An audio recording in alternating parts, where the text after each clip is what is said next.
It's a Thursday morning in the capital. Welcome to the AM News.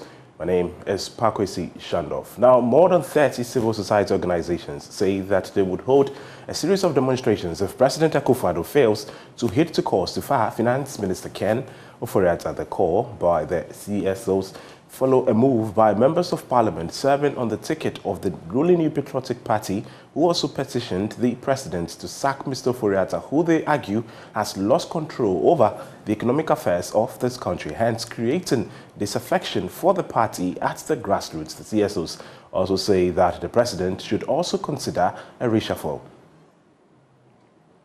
Meanwhile, the majority in Parliament has agreed to a proposal by President Akufo-Addo to allow Finance Minister Ken Ofori-Atta to prepare the 2023 budget and also conclude talks with the International Monetary Fund. A statement by the majority leader reads in this manner. And so there you have it, headlined the Majority Caucus, statement by the Majority Caucus in Parliament dated 26th of October 2022. Now, it says that following the press conference held on Tuesday, 25th October 2022, by some members of the Majority Caucus in Parliament demanding the removal of the Finance Minister, Mr. Ken Ofori-Atta, and the Minister of State at the Ministry of Finance, Mr. Charles Edubuahin, from office, the President engaged members of the caucus and requested that the issue be stood down until conclusion of the round of negotiations with the International Monetary Fund and the presentation of the budget statement and economic policy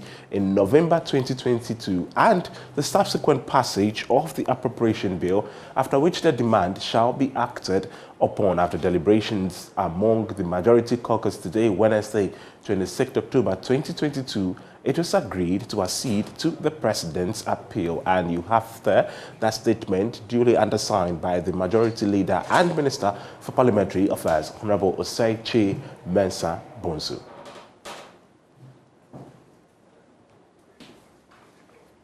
Now, turning our attention away from the residents on the 58-kilometer stretch of road between Nkwanta South Municipality and the regional capital, Dambai, say that the current state of the road is seriously affecting their economic activities, as drivers do not want to use the road for fear of getting involved in an accident or getting stuck in the mud. Some other communities are cut off whenever it rains heavily. They therefore want government to expedite construction on some of the roads to bring them some respite and as commuters and residents. Peter Seno visited the communities and has more in the following report. You see the road to the capital town of Oti region is uncalled for. So we are pleading on the government to come and do justice to the road for us. Because here our business is gari processing, yam farming, and all lot of yam processing. So we are pleading on the government to take a look at our business that we are doing here, so that he can help us with the road, so that our business can run faster and we can also achieve what we want. The lamentation of one of the residents on the 58-kilometer Nkwanta Dambai road. The current state of the road, they say, is affecting economic activities on the stretch. This is Krontine, a peasant community on the stretch. Here, yam and cassava are processed for bigger markets, but the state of the road is preventing drivers from coming into the community to cut their goods for the urban markets. Here are some resident traders. Kwani nyakura kura say nso nya to say ya mpacho mombombaru no ba kwaye maye nya ya kakra ejina mfuturo na fa wo so sapu ntimi home no mframa mfuturo no ta kwa ohinemu poto no waye basa wo se no waye kokokokokokokoko mpamcho mombombaru no ba kwaye na maye sramo nkura nyamianim mahu ahanum na gali ni free na ekọ special gali pa gali biscuits gali aduana ye cheap ewo wiasum nyina na gali na nso price na enko belodi said kwa say kwan nya ebetimi ama aduane na akakwan so entimi enko akire no amuamuso akire ofam no amuso bre enti yesram ekwan de haya papa ema ya dwano nko so se wudin ebi anoma ebi wo ho a na wanya nto a ebesai na wusika no ahye so when you be say you are so din amaye nti akwa ne de ha ya papa enu manu ha ya sra ban se onda ni na ni mehwe ye na wan ye kwa no maye ne yeso ye dwa no nyankoso ye nyan enu mu ne ye di hwe ye nsuku nkwala ye didie mu ye hospital komu enu sa dwa no mu ne ye di hwe ye suku nkwa ye di ye nyum nyina nti ye sra no onda na ni mehwe ye na ye kwa no maye nyesa ye bibia besai. On our way to the community, the vehicle for these goods, we are told, lost balance and fell, destroying about 5 bags of gari meant for Accra. A different vehicle had to be brought in to load the goods. Andurani akolodi ewo ayi kechebi. Ebeduru ana kwenu nye. Ena balance afa na yeka na munu. Ena ka na to fonde na yakofa ka fro eyilo nu edima ka fro no. Ena kwenwe so achepa afibi ambebe se mbabe kwenu omoye. Ombe dada yesa ndano ka menu anya hwa. Ena ndeska na sa be hwinti esra be so mbe kwenu me yasana de be ne ena eduru vote time mo yempese hunu omo a omo dada ya fibi ambe dada ya so mbabe kwenu omo ye anokware ye kwane ye kwanu de enka nyame ase kan kure kwane ye firasa akodu keche bi ko falo du kura du bridge no ha bre obebre ansa na obepe ha ya zenketwa ekwanso de bia fibia aban ye sebe votu efire NDC ekwo MPP efire NDC ekwo MPP abesi na ehunu nti ye de esre ye obi oba besi okwana ma na ye hwe se nyame bua na okwanu mbesi se mai aduane de obi abedidi ni fie o obi anu ndidi ni fie obi abedidi ni fie okwa ekwa ne hia wo so do kodu ko dura ka ya kolodu abegu ai hwe ni dize na hwegu nu oila hwegu ka na bubu e ka ba ho. The road, other residents argue, becomes very dusty during Harmattan, causing respiratory infections. O sitobre de na daji ni hokura nsuo to a kwanu na apoto ka se ba na tintim mu ntimi nko bridge kura bi wo hormo kura no na nsuo na atwe ayi na tie na firi bridge no ho enti amaka no bedu ho a na ka na asai ntimi nko de enso ba na nso ntimi mba na ma yadua na ye de kodwomu no ye ntimi nko yenso nkwanta dwa ne edi na openi ba be si so mfuturo adaji ni hokura etimi ma ye yade se aban se ye no sma ye de kata kura ubua mfuturo mfa yasum ewura yemu na ade yade kata no haye ndi haye wa no. The dust is entering our eyes, is causing accidents. Yesterday like this, accidents happen. It's not easy. Where? Students. Wow. Around the locals there. Wow. The student, he nearly lost his life. Wow. So we are begging the government to come and help us. Now, about 1,000 farmers from the Upper East and Northeast regions will this morning petition Vice President Dr. Mamudu Bawumia and the Northern Members of Parliament, asking them to prioritize the Polugu multi-purpose dam project for investment as part of the IMF negotiations ahead of the March. Leadership of the Peasant Farmers Association of Ghana has visited the construction site for the Polugu Dam and expressed disappointment at the disappearance of the contractor from site. Dr. Charles Nyaba is Executive Director of PFAG. I'm disappointed. I'm heartbroken. I'm sort of worse. You see, there was a little bit of hope in us when I didn't come to the site. But as you can see, the contractor has packed out of sight. And what is even making it more annoying and frightening is the fact that his tent that he brought here, the chippings that they bought, the sand that they bought, they sold everything to the community. The community members told us that people came to buy them. The community members, they sold it to them. Okay? They sold what? They sold the tents, they sold the sand, that these stones even lying there. They sold it. People are here to come and fetch it. Okay? So what I know with government projects is that if government run out of funding, contractors leave site, anytime they are paid, they come to continue. But in this case, what has informed the contractor's decision to actually sell the things that he came in to put up to use for work? And I'm tempted to believe that maybe government had truncated the project, but they are not telling us. So the march is now to bring the community members involved. We are not just leaving this project to only the politicians or only to our leaders. So the march is actually bringing all the farmers in Upper East and North-East who are interested in the development of this irrigation project to be part of it, to raise concerns, to let the whole country know that They are so passionate about this project, and whatever government is discussing as part of the IMF bailout negotiation, this dam should be prioritized for investment. Okay, if IMF bailout will release government and give them opportunity to go in for loans, we want this dam to be number one in terms of infrastructure development in Northern Ghana. We will try all our best to engage the Vice President to understand whether this project that he initiated that we are so happy about, which is going to be a historic project because this 24,000 hectares, the highest irrigation dam we had in this country is 3,500 hectares. That's the Tono and then Pong irrigation project. So it is a reason why we those in this part of the country are so much in love with the Vice President. But I'm sure that at least given his interest for the development of Northern Ghana, he should be able to give us an idea whether we should be hoping for this project to continue or it has actually been abandoned. The Asante-Hene has accused some government officials and politicians of being complicit in the Galamsey menace. Otumfuo Saitutu II says that some politicians and business individuals not only participate in the illegal activity but also own excavators that are used to destroy forests and water bodies. The Asante-Hene made the revelation when a delegation from the multimedia group presented a copy of its latest documentary, Distraction for Gold, to him at the Minsha Palace in Kumasi. Himintoya has the rest of the details. The Asante-Hene at the Minsha Palace is part of the No to Galamsey campaign by JoyNews in the fight against illegal mining.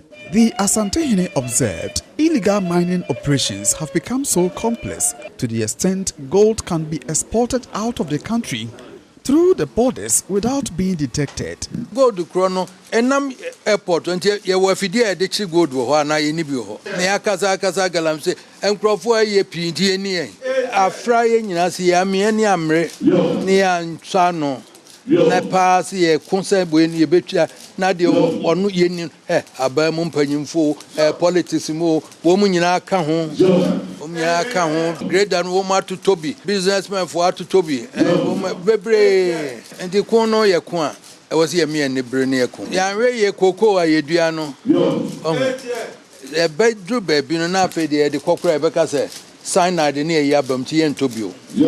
The multimedia group delegation was led by the general manager of the Kumasi business unit, Jim Agla. It included Kofi Adudumfe, the news editor, Erastus Asaridonko, who produced the documentary, and Ohiminteria, an assistant editor.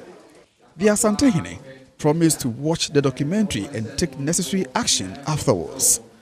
According to him, until the right people behind the illegality are targeted and dealt with, the fight against Galamsey would continue to be a mirage.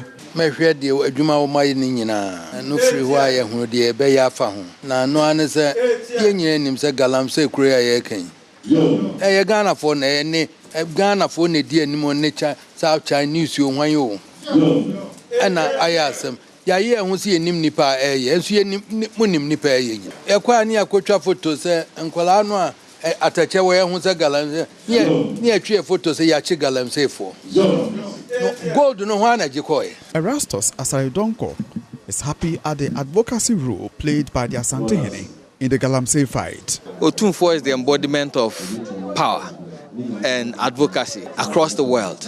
And so we felt that having done and exposed what is really happening to our river bodies, both in the Ashanti region, western region, and the eastern regions across Ghana, we felt that he is the custodian of all lands and water bodies. So we should show it to him. And if he starts an advocacy in that direction, we are sure that we are going to get somewhere, and he's going to play a major role in helping restore the natural value of our water bodies and our forest reserves. From Kumasi for JoyNews, Ohiminteria reporting. Now, contractors who worked on a 20-unit residential complex for Court of Appeal judges in Kumasi are making a case for local content in the construction space. 4 indigenous contractors worked on the project, which was completed before schedule. The quality of work has received high commendation. Another report by Ohimin Tevia. That's why I always say I want to see.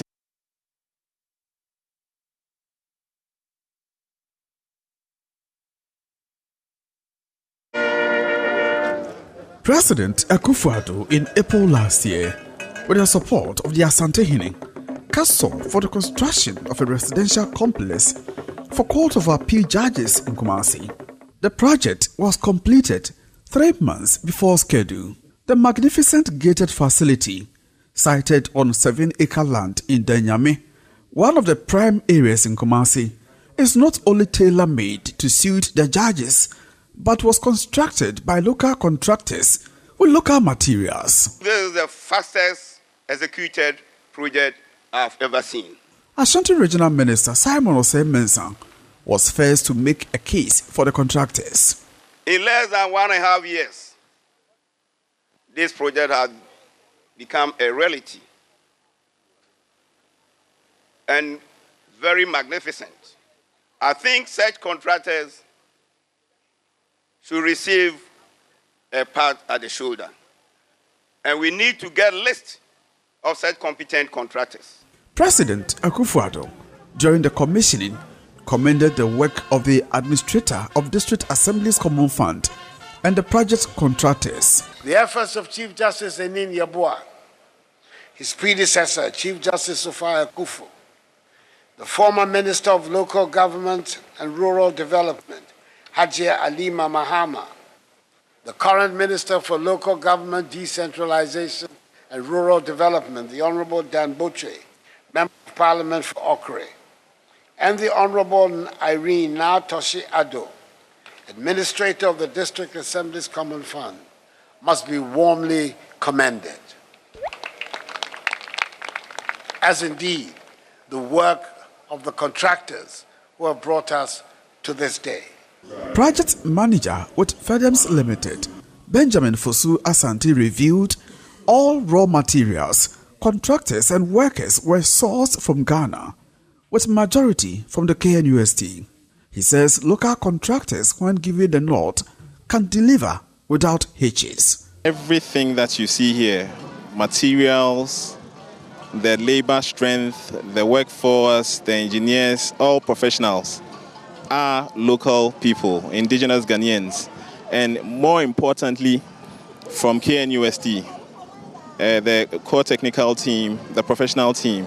So it is obvious that we can also do exceedingly well. I mean, comparing us to the foreign nationals. This project is a testimony of what you just asked me. This project was finished within schedule. We had 4 main contractors, that's Construction Ambassadors, Superior Royal, MIT, and then First Sky Limited. From Kumasi, for JoyNews, Ohimin Tevia reporting. Now, the Women's Commission of the National Service Personnel Association, NASPA, has held a free breast cancer screening exercise in Jema in the Kintampo South District of the Bono East region. Amidu Titiaka Rashida says that this will reduce the morbidity and mortality related to the disease in rural communities. And Asabit has more in this report.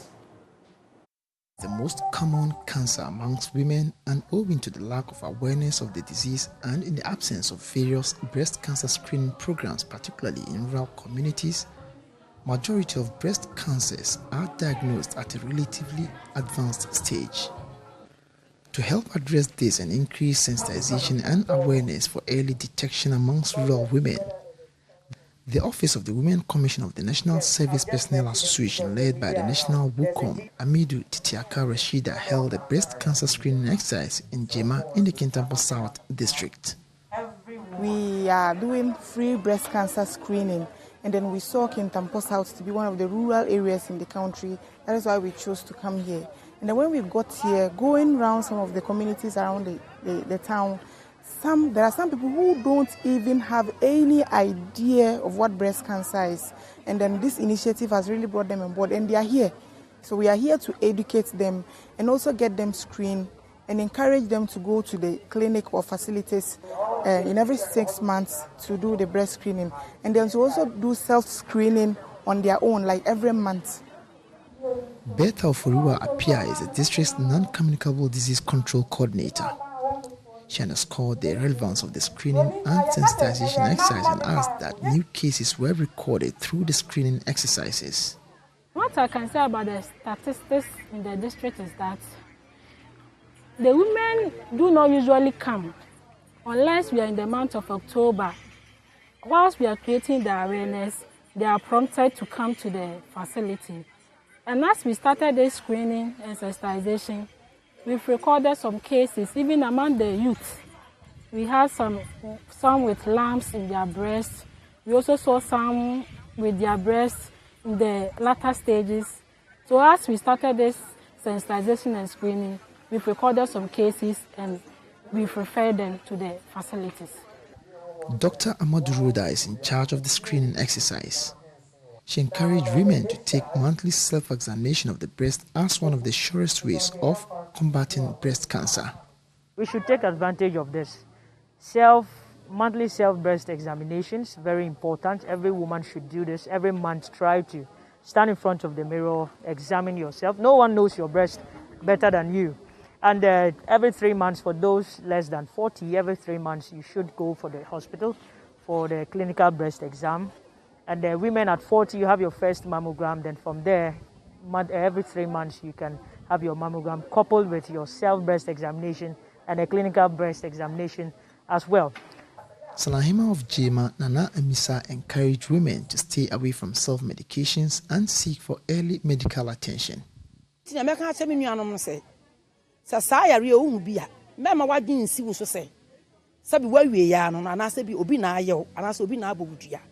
Na mo me se wutu anamonko ayaresabia na ne doctor edi ho nkita ho na ye gyae se yare ato na de ahyefie ye de abibiduro ye de kun so mo na wo pene so nsuo hie no so no etumi ha adwen ba se odu doctor de a kwan bi ofo be bo bia no obetumi aboa wo ntimi de nne ne mahu se wo bia e so hu se enya abonsam yare na mom eyi nipadua mu yare a ewu.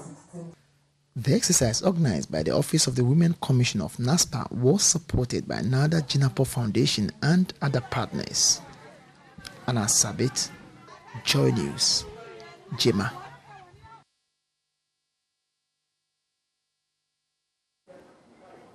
Well, that's all for the news this morning. My name is Pakwisi Shandoff. For more, log on to www.myjoyonline.com. The show continues. Don't go anywhere. Stay.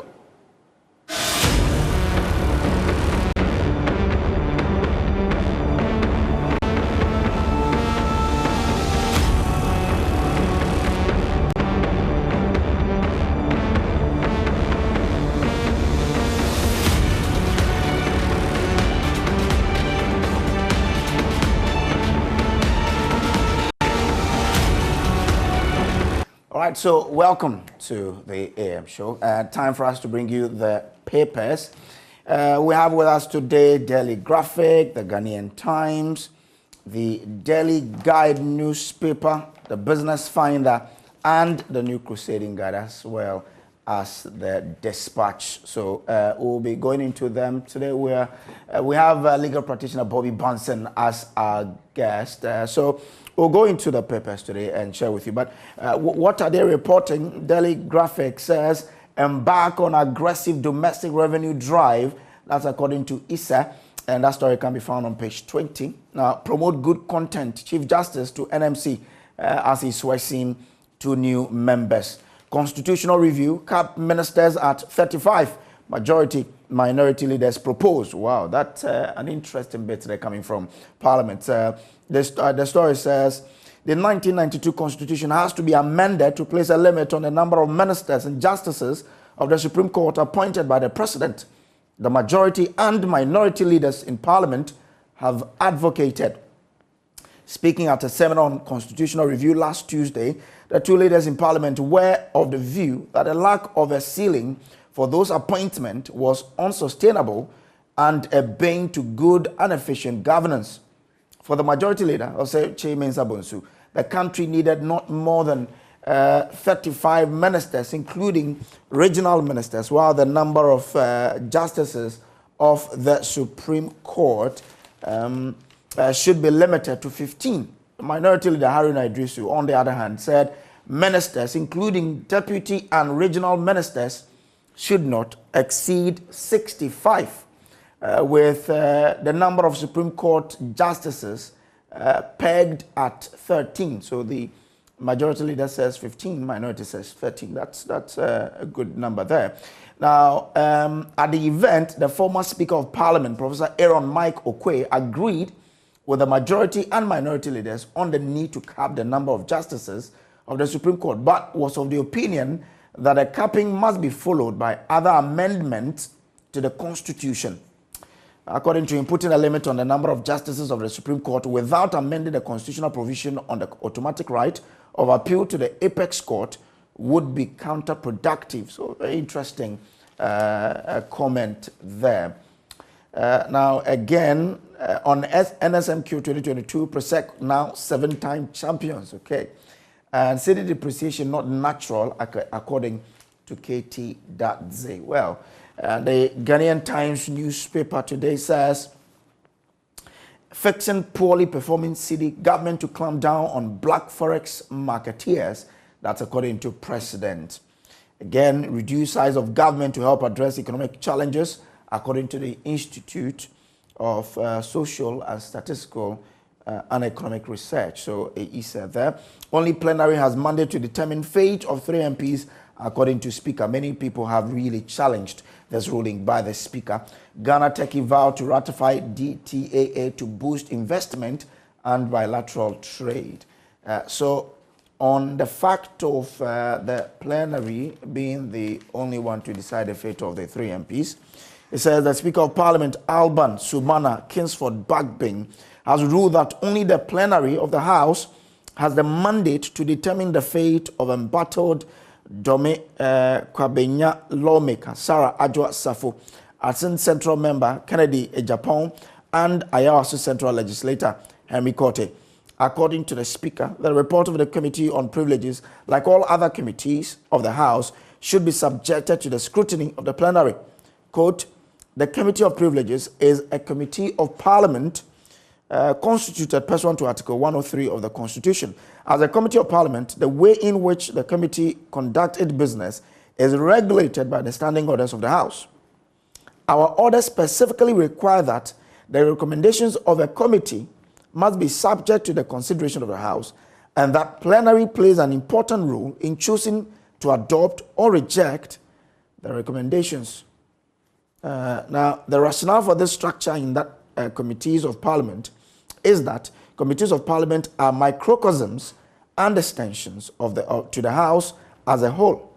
They are handmaidens whose core constitutional function is to assist Parliament, Mr. Bagbin ruled. So those are the details. We'll be going deeper into them this morning on the show so that we can all get the various perspectives to this particular matter. So be with us as we go deeper into this matter. We'll also be live from the constituency, Dome-Kwabenya constituency, to really gauge the model. How do constituents really view this ruling by the Speaker?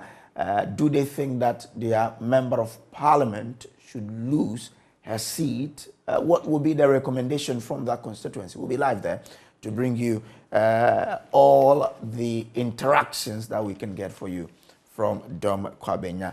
It's a show you wouldn't want to miss. Again, one news coming up from Parliament is also that the majority MPs have written in agreement with the President to give the Finance Minister a grace period to stay on as Minister.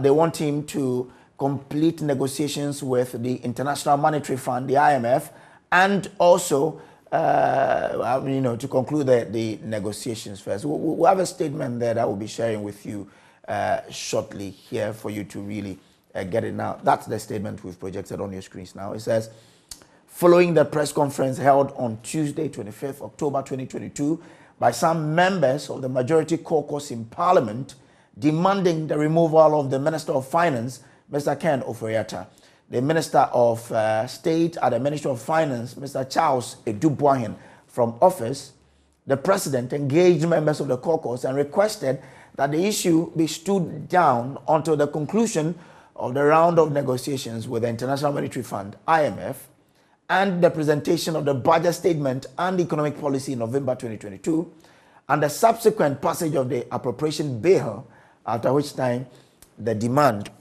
shall be acted upon.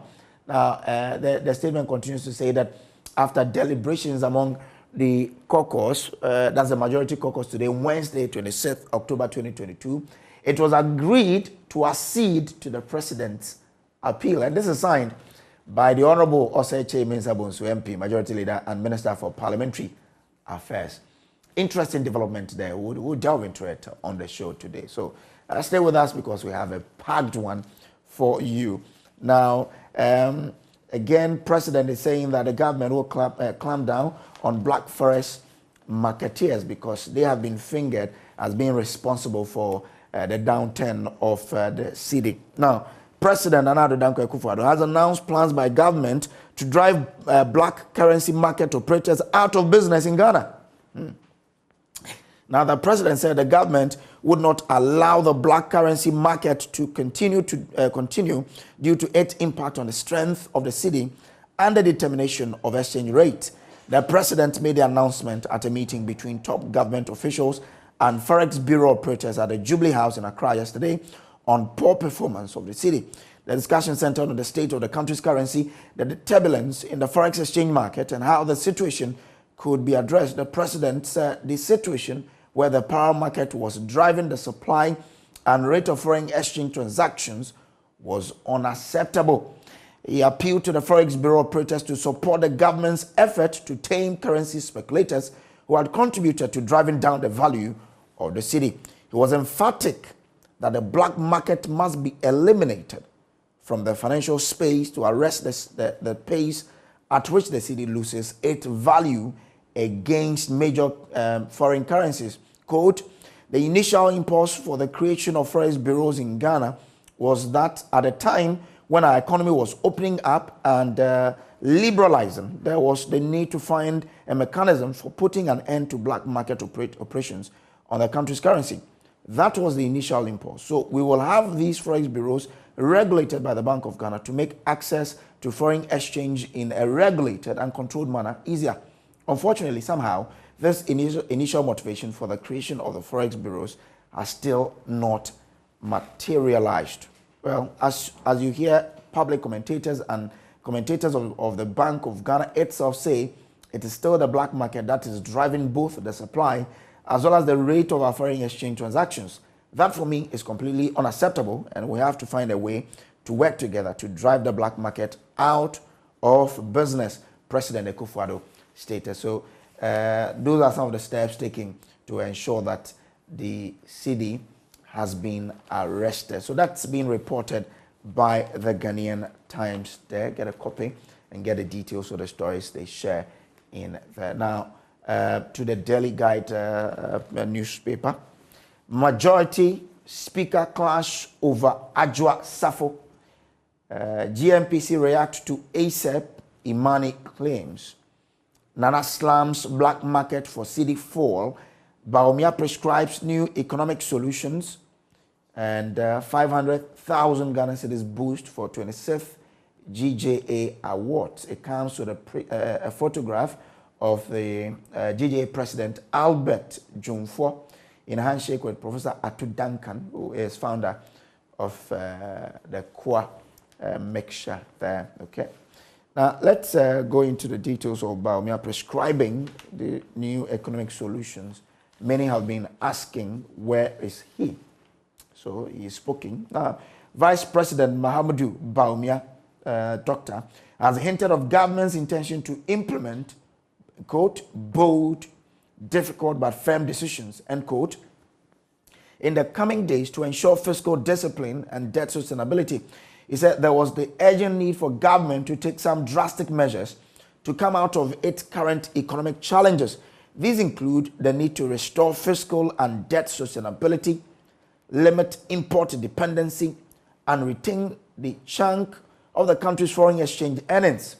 That, he said, was part of reasons why fiscal and debt sustainability should be put on the negotiation table with the International Monetary Fund, IMF. Quote, for us to address the current economic crisis, we have to take very bold, difficult, and firm decisions and adjust to the global and domestic realities, he said, end quote. Now, he gave the prescription when he addressed the second edition of the Standard Chartered Digital Banking Innovation and FinTech Festival in Accra yesterday. Dr. Bawumia also emphasized the need for the nation to be self-reliant with regards to the mode of production of basic consumer items such as rice, tomatoes, and toothpick, saying, quote, we have to reduce import dependency as a nation. That's something that has been on the board for a long time now, that for the country to really stabilize its currency and to ensure that we keep foreign exchange earnings here in the country, we need to be aggressive about import substitution. And that's why we need to support companies that are into rice production, that are into oil production, cooking oil, that are into the basic commodities that we do use every day, so we don't have to rely on importation. Because every year, millions of dollars are taken outside to import items like rice, sugar, oil, and all of that. Why aren't we being that aggressive? And today we implemented the 1D1, a fantastic policy. But the implementation became a problem. So today we are being told by these companies that even the funds that are supposed to be released so that we can really, operate with, we are not getting them. And that's a challenge that as a country we need to discuss. Because like the Vice President is saying, the only way we can ensure we take control of our currency is to ensure that we reduce to the barest minimum the sort of importations we do into the country. We've been blessed with the land. Our soil can support almost everything. So we need to be aggressive when it comes to agriculture. Still, we wonder why we've not been able to take our agriculture to that next level. We need to ensure that we are developing agriculture to the extent that we don't need to even import majority of what we eat. So we have arable lands that we can grow rice from all over. Coastal belt, middle belt, savanna, we can grow rice anywhere. It means that as a country, we need to be aggressive. We need to push aggressive policies and support systems so that we can really arrest the city. Today, it begs why we're still importing rice, when really we have a lot of solid, tasty rice in Ghana. We don't even need to call it local rice, Ghana rice, that we can enjoy. So it's about time, and of course, we need to even develop the taste for it. You need to develop the taste for local rice, Ghana rice. Let's eat it, let's buy it.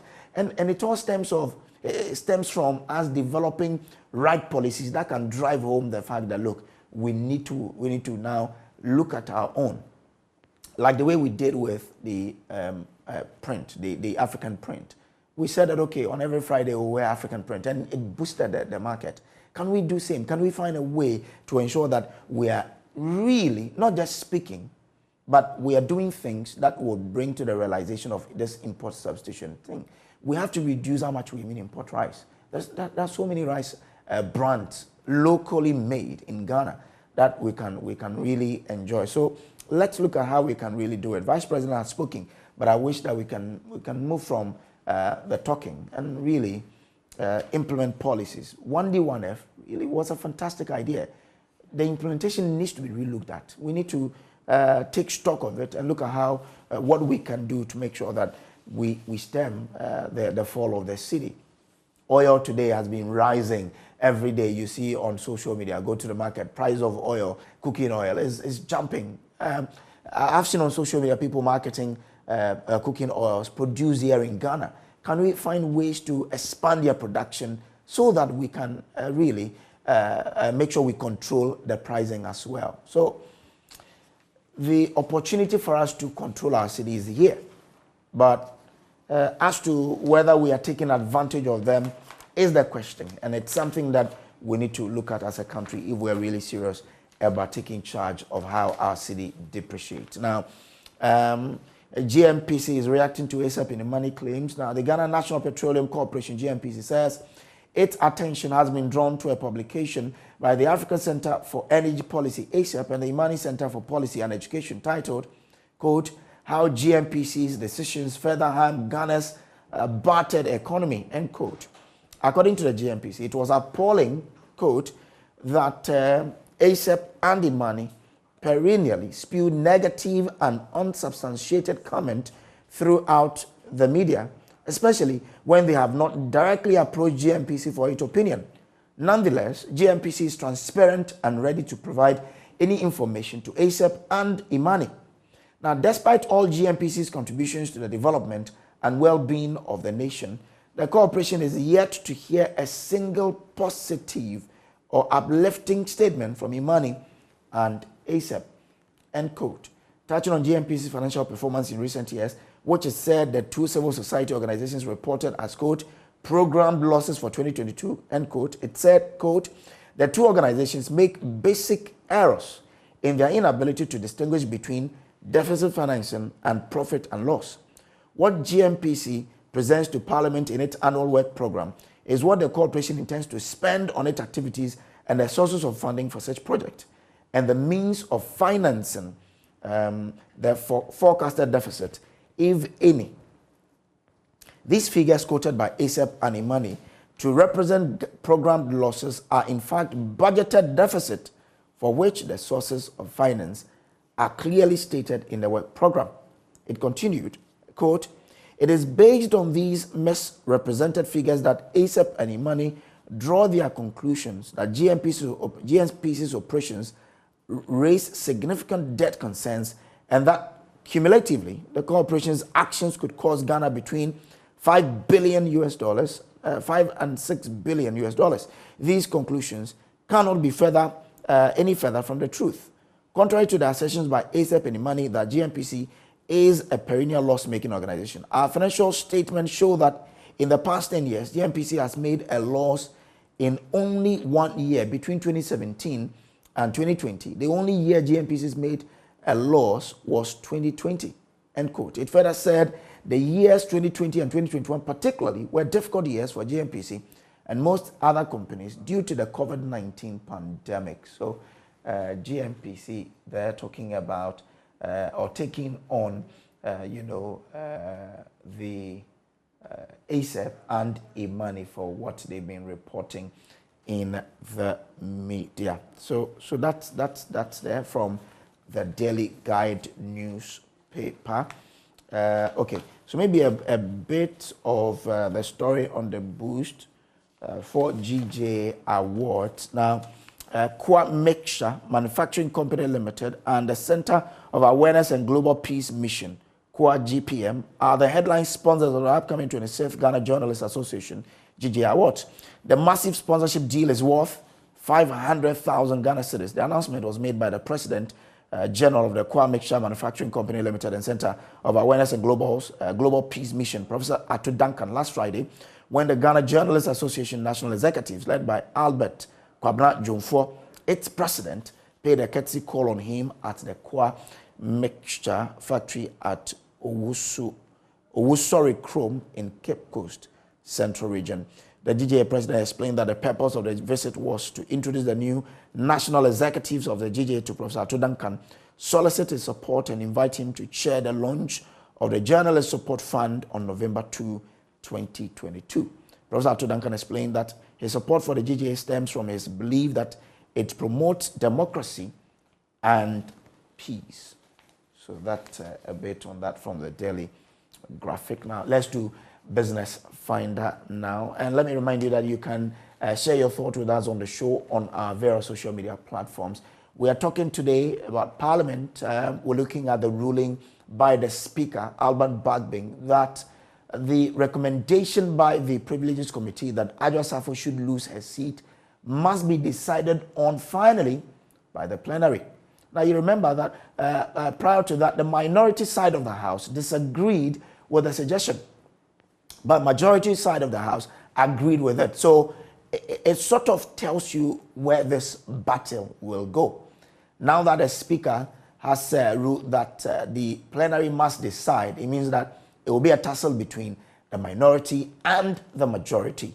which side will win. That's why it's an interesting space to look at. Again, as I read to you earlier, the majority side of the House released a statement or addressed a press conference, a news conference rather, talking about or demanding the sack of the finance minister because of the difficulties the economy is going through. And not only him, but they were also calling for the sack of Edu Boahing, who is Minister of State at the Ministry of Finance, that these two gentlemen are to blame for the economic challenges of the country.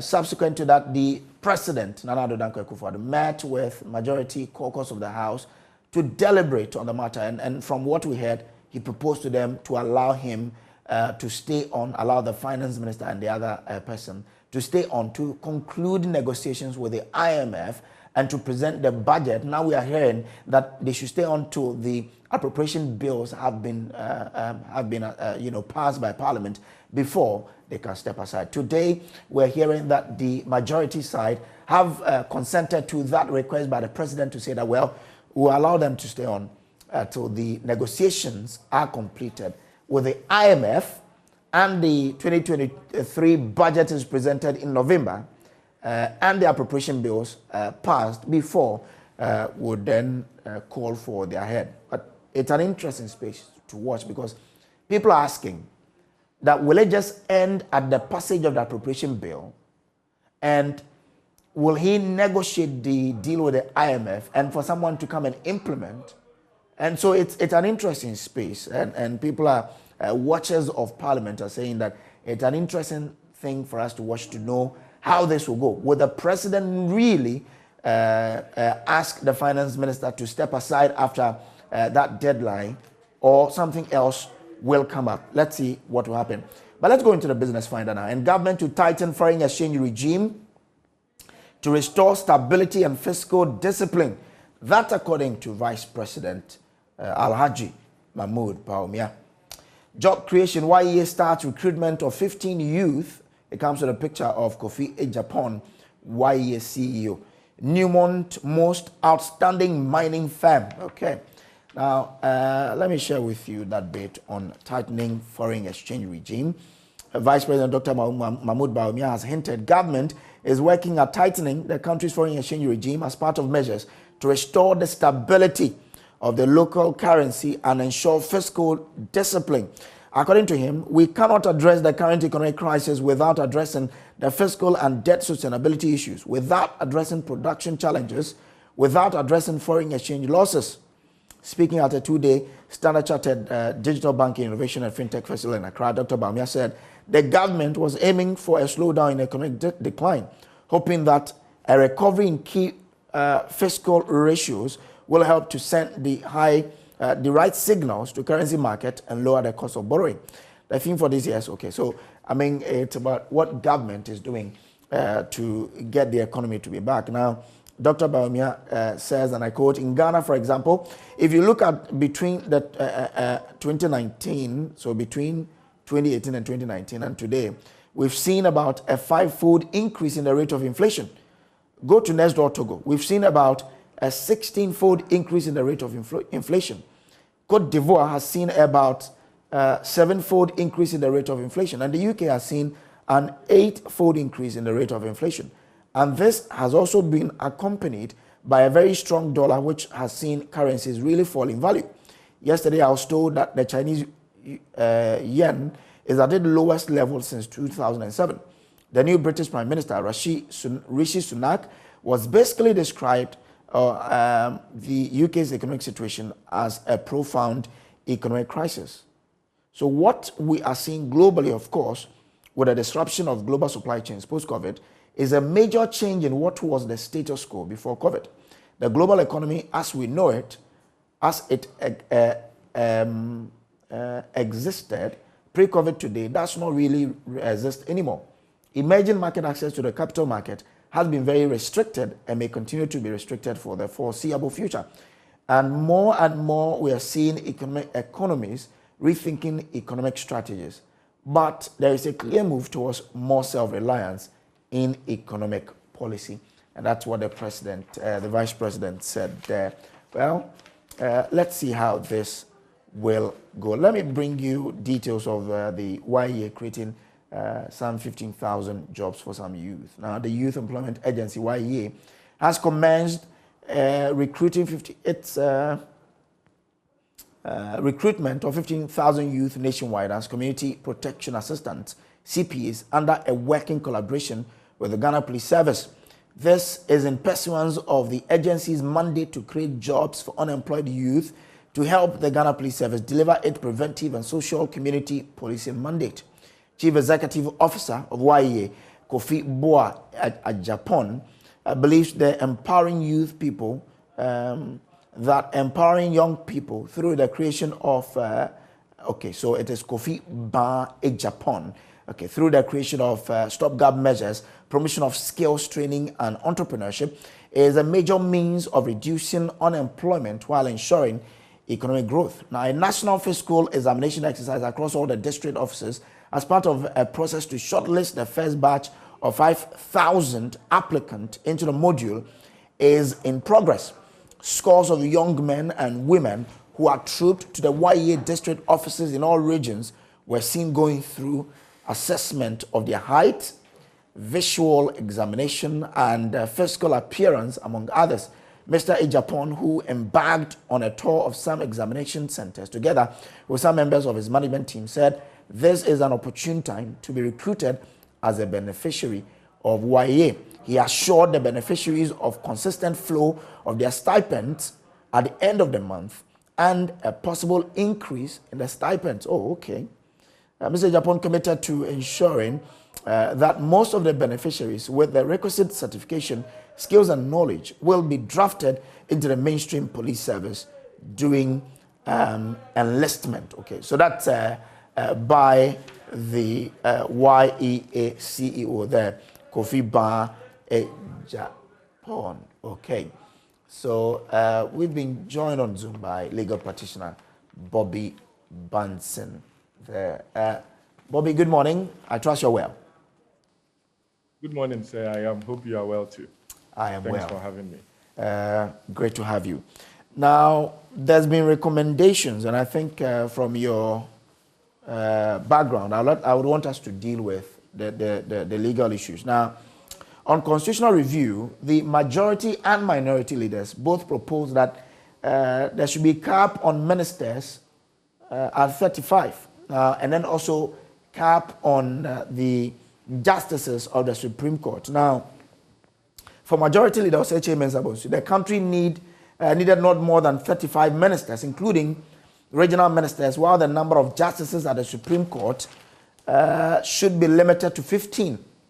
Now, the minority leader, Haruna Drisu, on the other hand, said ministers, including deputy and regional ministers, should not exceed 65, with the number of Supreme Court justices pegged at 13. What do you make of these proposals? Well, I think they are in the right direction. I think that looking at the way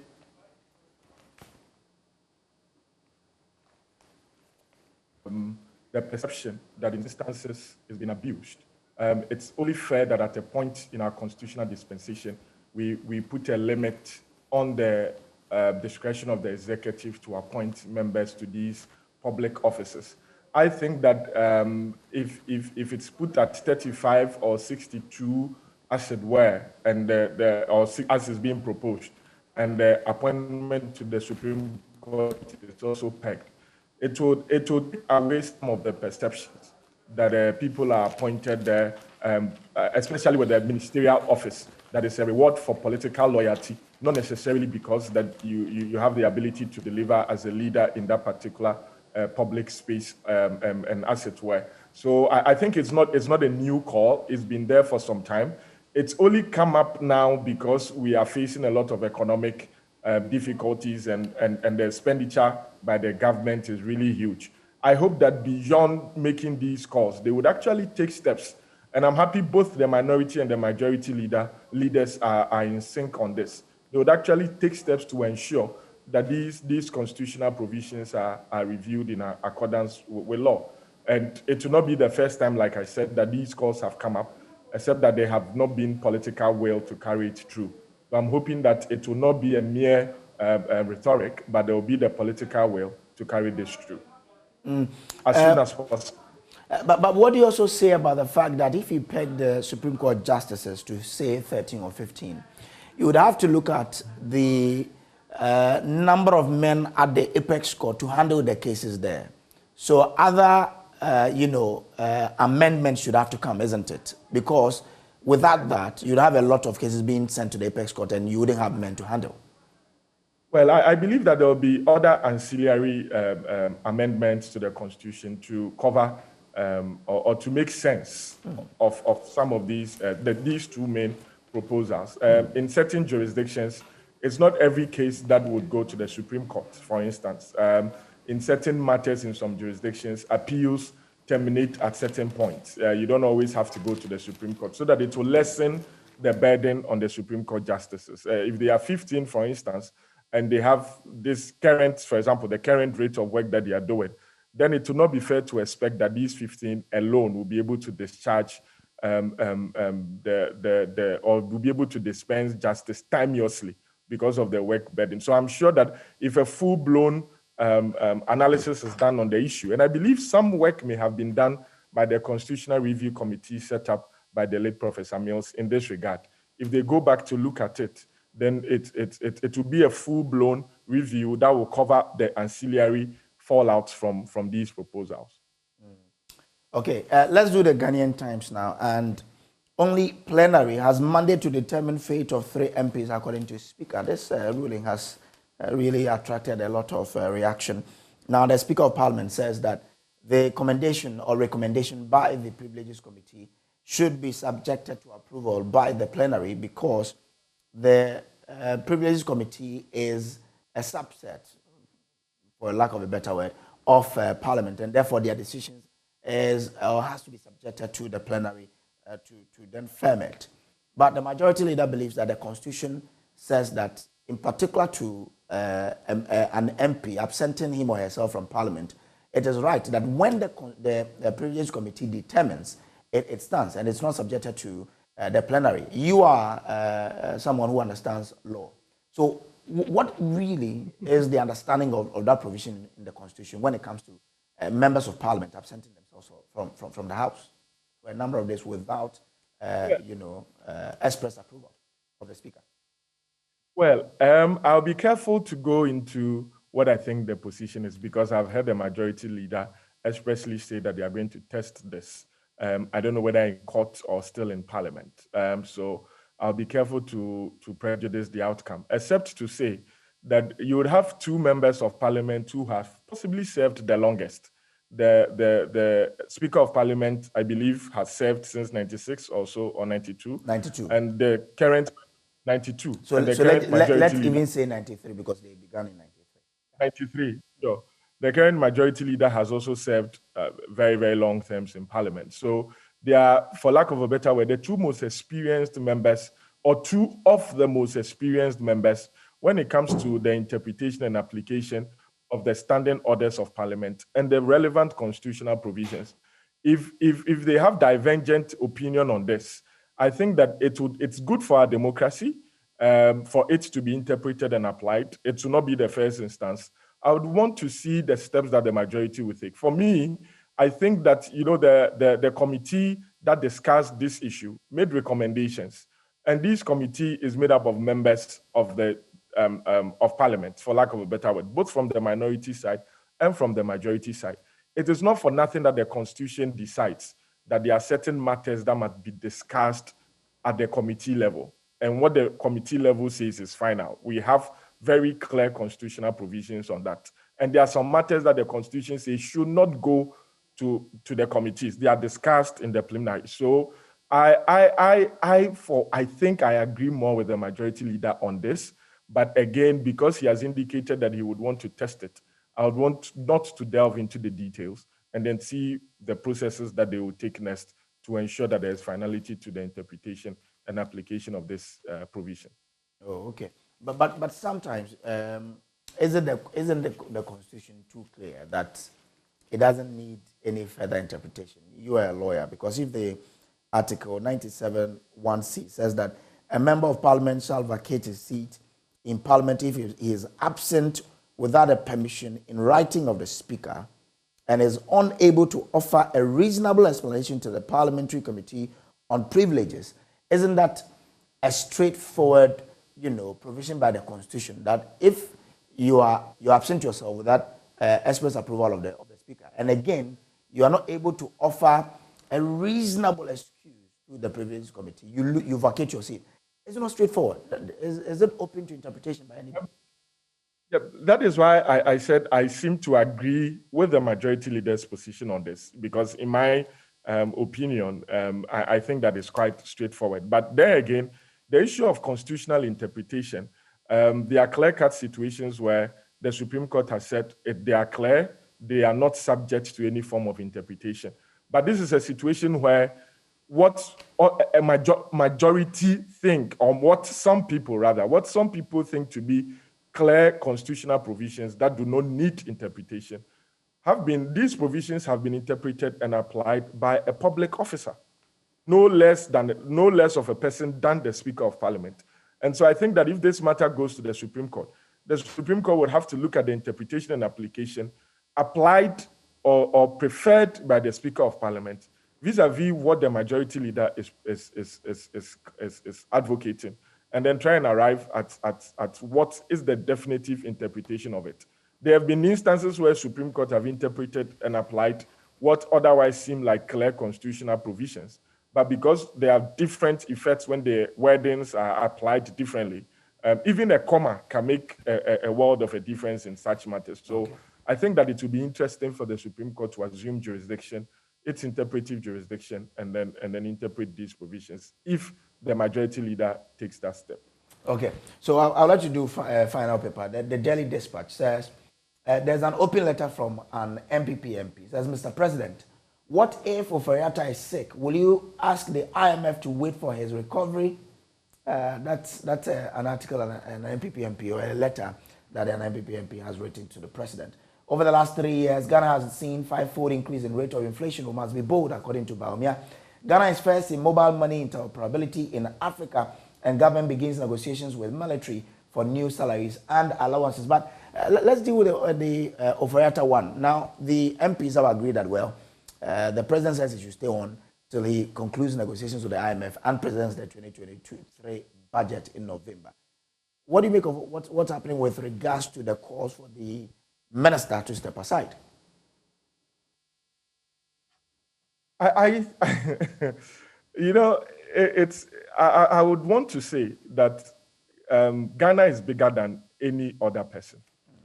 And maybe in the context of the MPP regime, the MPP as a political party is bigger than the interest of any individual or group of individuals.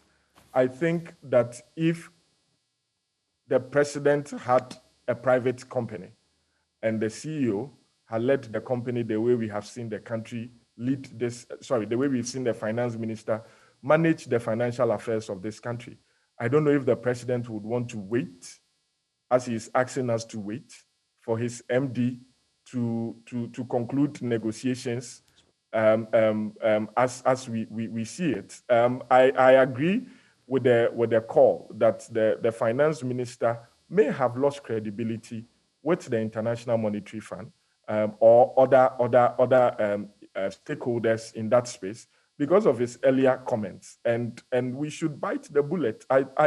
It's not as if the finance minister is the only person who has the capability of leading the IMF negotiations, unless we want to be told that the team that was sent to the IMF negotiation is made up of only the finance minister, or is made up of only persons selected by the finance minister, for which reason if the finance minister is not part of the team, the rest of the members are not capable, or the MPP as a political party, or Ghana as a country do not have any other person with that same level of capability, or even more than the finance minister.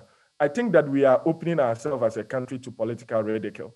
The notion of political loyalty vis-a-vis the strength and competence of a leader in these circumstances is being elevated unduly beyond the interest of the populace. We are surrounded by countries where Great Britain, for instance, in the space of 90 days, we've had 3 prime ministers.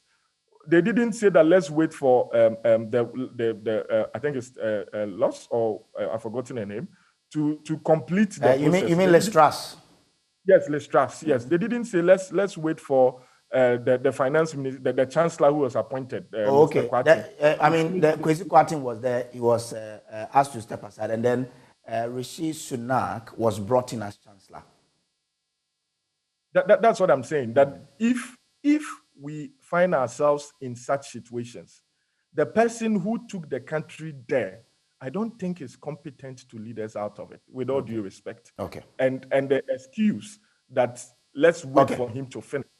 I think that it's to a large extent may insult the intelligence of a lot of people, especially who are capable of discharging. Okay, Bobby. I'm grateful that you could join us this morning. Bobby Bunsen is a legal practitioner, and that has been the news review for you. Coming up next is sports. Stay with us.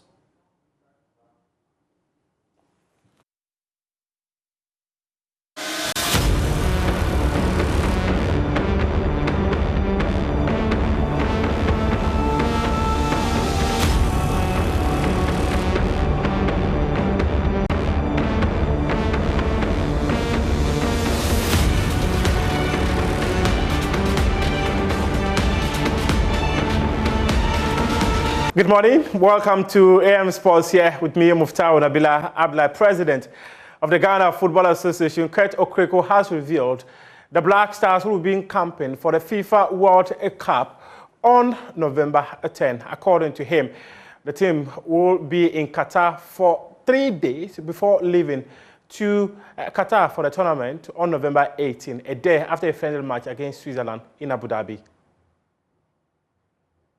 Our Black Stars will start the journey with a short trip to a training camp in Abu Dhabi on the 10th of November.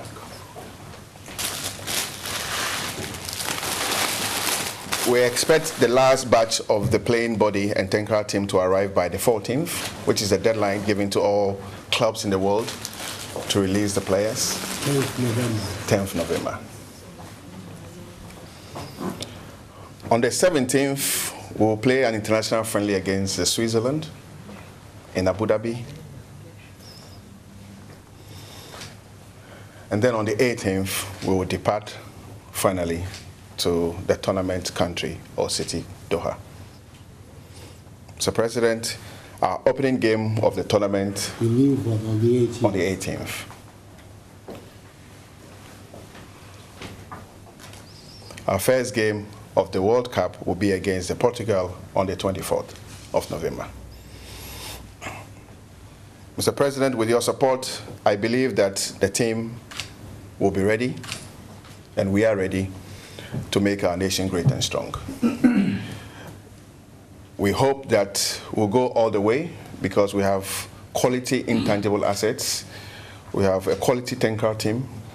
And I believe that with all the logistical support that you have provided up to date, Ghana will go in there and make our nation proud. And President Akufo-Addo says he has a feeling the senior national team will do well in a Qatar World Cup. In this engagement with GFA officials, he noted the quality of the Black Stars as a catalyst, despite the presence of countries deemed favorites to win the tournament. I don't know. I have a feeling that we're going to come to hear some good news from the Black Stars in this tournament. It'll be a great opportunity for them. Nobody has gone and played in Qatar before in the World Cup, so why not? And we were told by the great man, the greatest of all footballers, that there will be an African champion one day. You never know. I know there's some strong teams in the competition, France, Brazil, but I have a lot of faith that our people will also shine. Yeah, perhaps we go better than the quarterfinals that we failed in South Africa. That would be great if that could happen. But let's keep our fingers crossed and cheer them on. I'm hoping that this 24th, my program will allow me to come and watch at least the first match against Portugal. This is Ronaldo's Portugal, is it? Yeah, okay. It's the 24th. Yeah, 24th. Okay. Now let's hear from former president of the Ghana Football Association, Kwesi Nyantakyi. He says the negligence of an official of the association contributed to Laye Kinson's exclusion from the 2006 Black Stars World Cup squad. Speaking on Prime Take, he revealed an appeal for his suspension was filed out of time. Kinson unfortunately was suspended through the red card in Egypt. In the game against Senegal. Yeah, during the AFCON in 2006. Yeah. And Ghana appealed. The truth of the matter was that the appeal was filed out of time. It was filed out of time. Yes, it was filed out of time. How did you forget to? Somebody's negligence at the time. I remember this gentleman, Alex Asante, brought me the sanction in my room in the hotel at Port Said. I was then seated with Obi Amwan. Who was the deputy sports minister? Then I asked Alex to hand over the document to another official to handle. And then we all concentrated on other things, hoping that this thing will be done. And it was not done. So the time that we all came back to look at it, it had not been done. And the time for filing an appeal had elapsed. And when the time for filing an appeal elapses, there is no other way you can even be heard, unless you go for extension of time within which to file the appeal. But in football, we don't do extension of time to file appeal. So unfortunately, that's how Laye Kinson didn't make it to the World Cup. It was a very painful experience for us.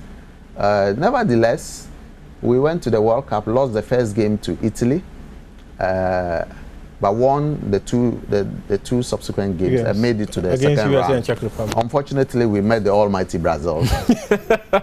And they whipped us 3-0. 3-0. But having been to the World Cup for the first time, we thought that the team did well by going that to was the a second success. round.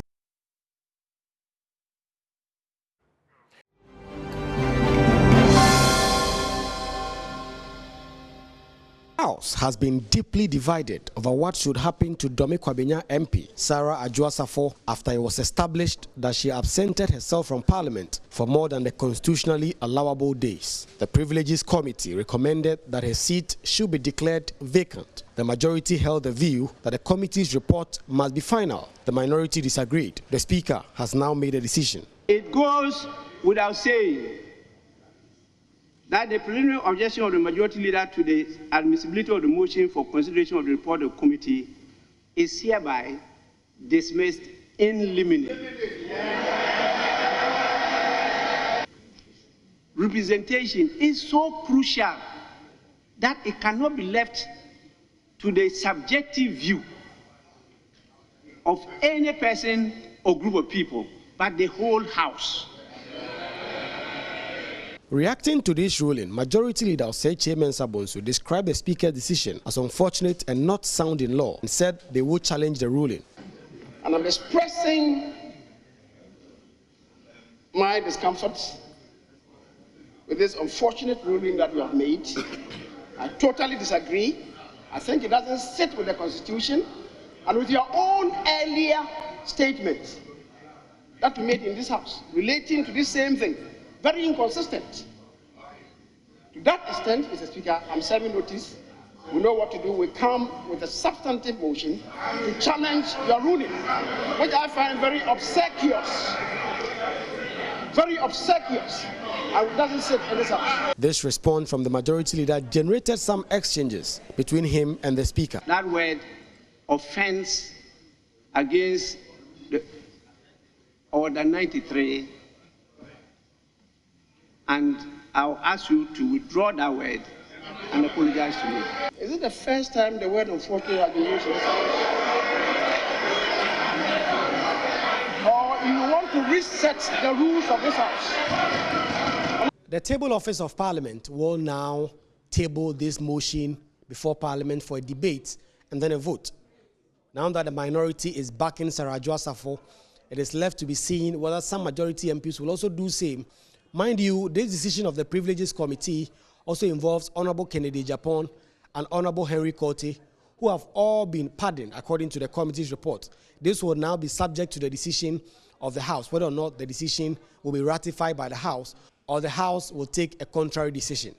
Member of the Privileges Committee, Alhaji ABF Hussaini, says the challenge of the majority is much ado about nothing.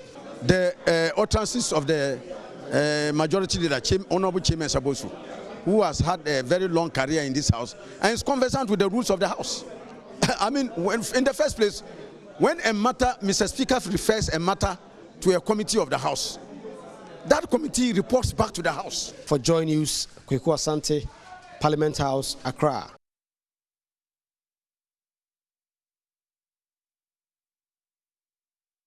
And here in our studios at Kokomlimli, I am Bernice Abubedu-Lansa, and we're about to delve into this story and all the angles attached to it. Story put together by my colleague in Parliament, Kweku Asante. I've been joined in studio by Roxanne Nelson Dafiamepo. He's MP for South Dai and a member of the Constitutional, Legal and Parliamentary Affairs Committee of Parliament.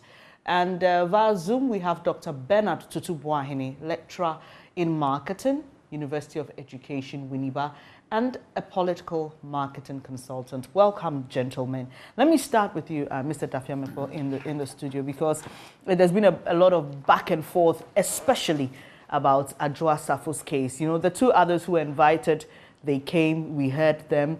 Adwoa Safo, we even saw adverts in the papers summoning her before the Privileges Committee.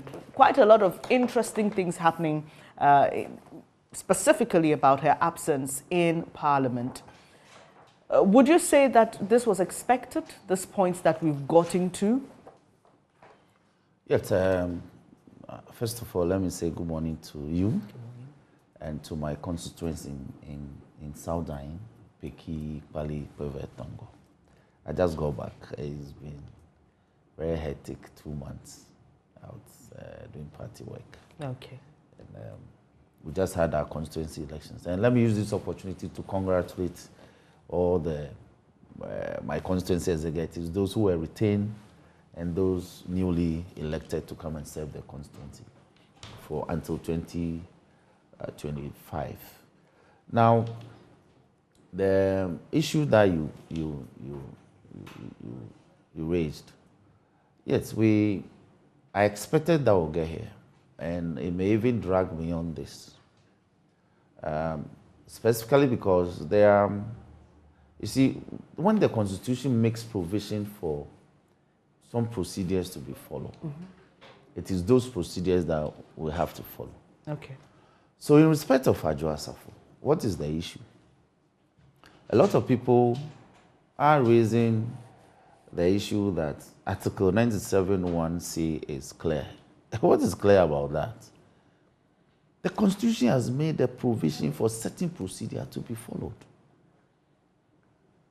In 97(1), A, B, and -C, and all the other incidences that the Constitution mentioned, they are straightforward. When you are MP and you die, there's a vacancy. Constitution is not asking that your death certificate should be provided before a vacancy is created.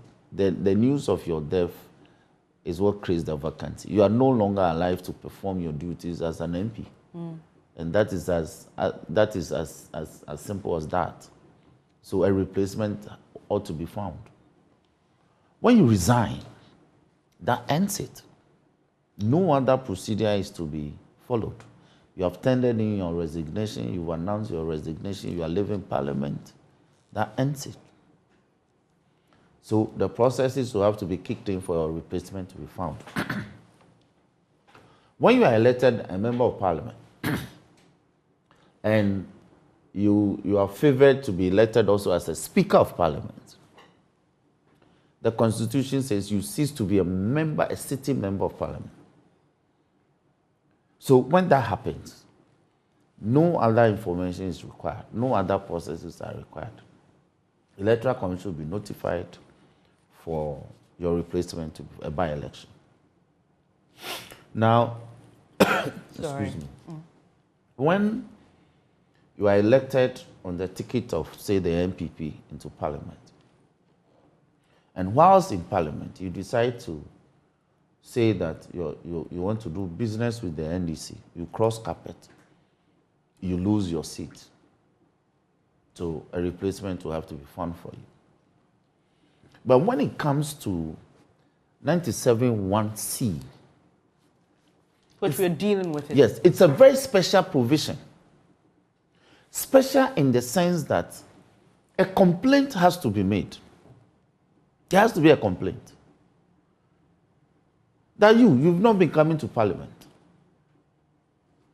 Either a sitting member of Parliament or another Ghanaian citizen will have to file a complaint and say that I have monitored or I have evidence that for 15 continuous sitting days of Parliament or 15 sitting days of Parliament, not continuous, not consecutive, but 15 days of Parliament, you have not attended parliamentary sessions.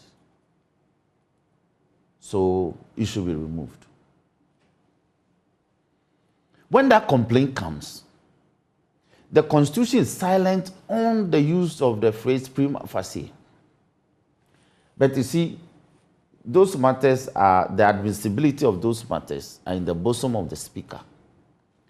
So the Speaker must evaluate that complaint and see whether there is merit in it before he will even admit the complaint. So when a prima facie determination is made, the Constitution speaks of a certain privileges committee. Is that not the case? For the sake of the arguments, let's read this to the hearing of the people. Now, do you mind if I do it, or you want? Yes, you do it. All right. Yes. So, Article 97(1)(c), if he is absent without the permission in writing of the Speaker, and he is unable to offer a reasonable explanation to the Parliamentary Committee on Privileges from 15 sittings of a meeting of Parliament during any period that Parliament has been summoned to meet and continues to meet. Okay. So the first stage of the process is that when a private citizen or somebody makes the complaint to the Speaker, the Speaker must do some evaluation, isn't it? A prima facie determination. So the Speaker could write to the person and say, okay, I am in receipt of your complaint or petition that the Honorable Mr. A be taken out of Parliament or his seat be declared vacant on grounds that he has missed 15 sitting days of Parliament. I agree with you. But he did so with my permission. Written permission. Thank you. So that will end the process. So Speaker has a rule at the preliminary stage. That is what I'm saying. He will make a prima facie determination. He will evaluate the petition. And he must answer that, yes, this petition is founded because the honorable member absented himself for 15 sitting days or more without any written permission from me. So the second stage of the process will kick in. The jurisdiction of the Privileges Committee must be invoked. So what will the Speaker do? The Speaker will bring the matter to the attention of the House, because the House must be aware that this is the complaint against one of their own. Then he will refer the matter to the Privileges Committee. Right. That is when the jurisdiction of the Privileges Committee will be invoked. So the chairman will now put his committee members together and do an inquiry into the referral the Speaker has given to them. At that level, it's like a mini hearing. It's like a court hearing. What does the Constitution say, if you can go back? It says that if he is absent without the permission in writing of the Speaker and is unable to offer a reasonable explanation to the Parliamentary Committee on Privileges from 15 sittings of a meeting of Parliament during any period that Parliament has been summoned to meet and continues to meet. So that is a whole hearing that the committee must conduct. Exactly. And it's a matter of evidence. So the member will say, yes, I was absent, but I have a reasonable excuse. I have written severally to inform the speaker, but the speaker was unable to get back to me. If he's able to prefer evidence of those communications to the speaker, and there's evidence of acknowledgement of receipt of those letters by the speaker's secretariat, those will constitute reasonable excuse. Okay. Now, another way of giving reasonable excuse that should be acceptable to the committee is that my absence was occasioned by the fact that I became incommunicado. I couldn't communicate due to these A, B, C, D circumstances. So all this evidence will be heard by the Privileges Committee and evaluated. Mind you, as part of our adjudicatory processes, the Constitution provides that any time an adjudicatory body is to inquire into a matter, they are under obligation to conduct that matter fairly, fair trial. So some of the characteristics of fair hearing is to give people who have been accused the opportunity to be heard. But that was done, wasn't it? Hold on. Now, it was done in respect of two, but not in respect of Adwoa Safo. Why would you say Adwoa Safo was not given an opportunity to be heard? Look, if you try to reach somebody and you failed, you could give the person the second opportunity. But wasn't that done? We saw advertisement in the papers. We were told by... Let somebody make those arguments. I am only saying that when Adwoa Safo comes today and says that I have discovered that attempts were made to reach me, but those attempts failed, and that today I am available to be heard, she ought to be heard. But so I'm just trying to tell you. Endless. No. An endless. No, case that is then. what the Constitution says. There's nothing like endless when you are dealing with legal matters.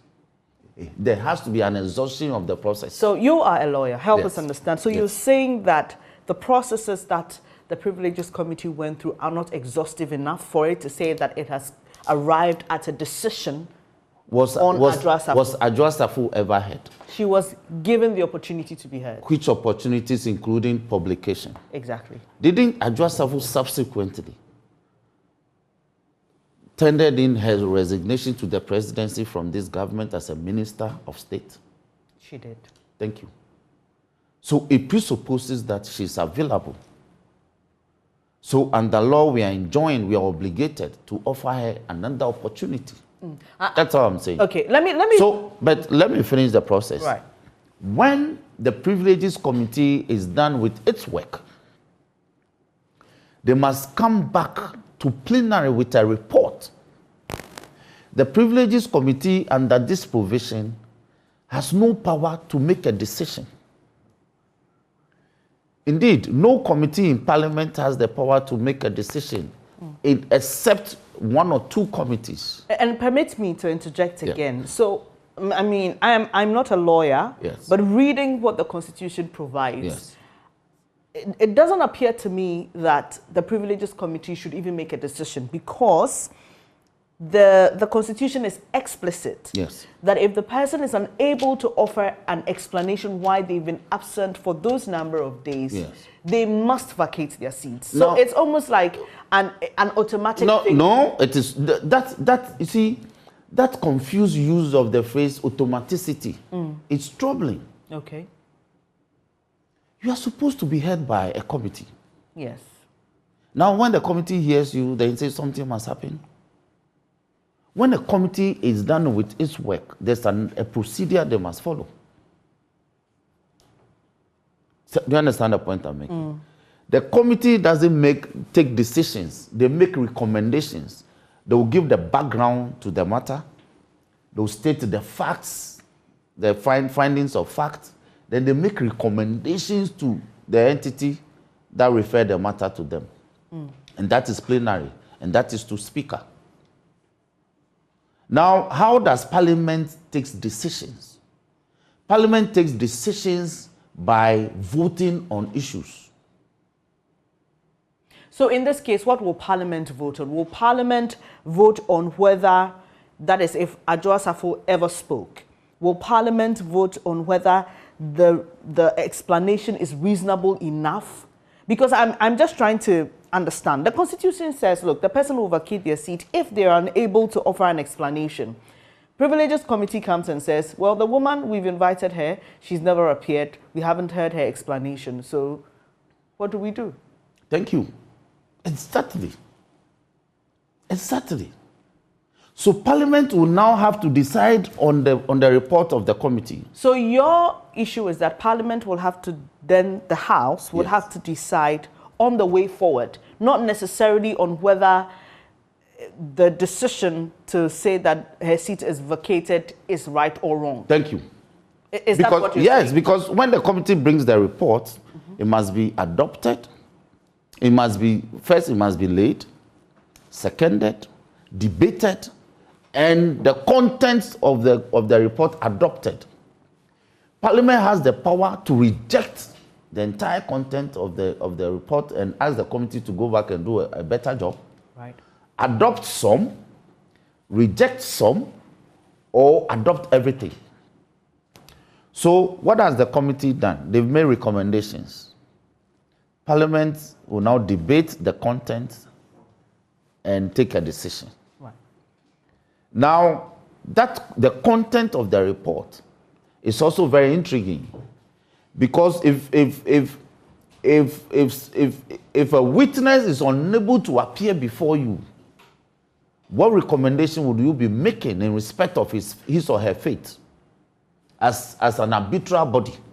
And the Constitution is silent on that. Thank you. All right. I'll come back to you, Mr. Dafiame. But let me bring in Dr. Bernard Tutubuahin, lecturer in marketing at the University of Education. Very interesting times we are seeing, sir, in Parliament. One would expect that, you know, the minority side, which is the NDC MPs, well, we'll just say, after all, she's not our member. If you want to let her go, if you want her seat to be declared vacant, whose advantage will that be? Anyway, probably ours. But it appears that their side is rather fighting this decision by the Privileges Committee to declare Adwoa Safo's seat vacant. For you as a political marketing consultant, how do you perceive what is happening in Parliament? Good morning to Lawyer Dafiame Kojo, and good morning to all your audience. I think that it's a great joy. I mean, looking at what is happening in Parliament, I'm quite happy knowing that you know, Ghana's democracy is moving towards a positive direction. But again, I think that, you know, the position of the minority, you know, in recent times with regards to Adwoa Safo's issue and with regards to the finance minister, you know, suggest that, I mean, Ghana is moving towards a positive direction. I want to come from a moral perspective, you know, of this whole argument, and again, from a political marketing perspective. So I'll start with the moral perspective, moral debate first. You see, for me, I think that it would be good in the interest, you know, of Adwoa Safo and her career, you know, as a politician, you know, to probably write officially to the Speaker of Parliament, you know, declaring her seat vacant, so that, you know, it will probably help her party going forward, because once she is out, her vote is equally out, and in terms of development, it is equally out from her constituency. You know, yesterday when I was following your news, listening to, you know, certain things that has been said, you know, by the constituents, I was a bit aback, with some of the sentiments that people were expressing. And it is one of a moral decision for her to actually come out, not depriving her constituents, of certain developments. I think that if for any reason she cannot appear before the Privileges Committee, if for any reason she cannot fulfill her obligations to her constituency, it will be good, a moral right for her to tender in that letter that will declare her seat vacant. Now, from a political marketing perspective, I am also of the view that, you see, the actions and inactions of the opposition in Parliament suggest to their benefit. And that is true. I mean, when you do the calculations, with regards to numbers, when you do calculations with regards to voting and stuff, you will see that obviously the absence of Adwasafo is a plus, to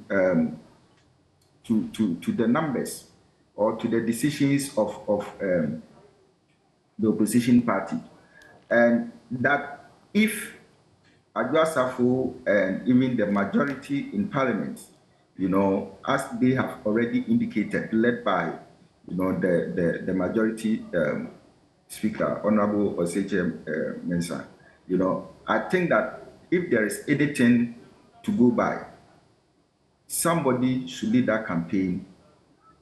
If the processes that they have started in Parliament is not working, they should probably go to Adwasafo and speak with her.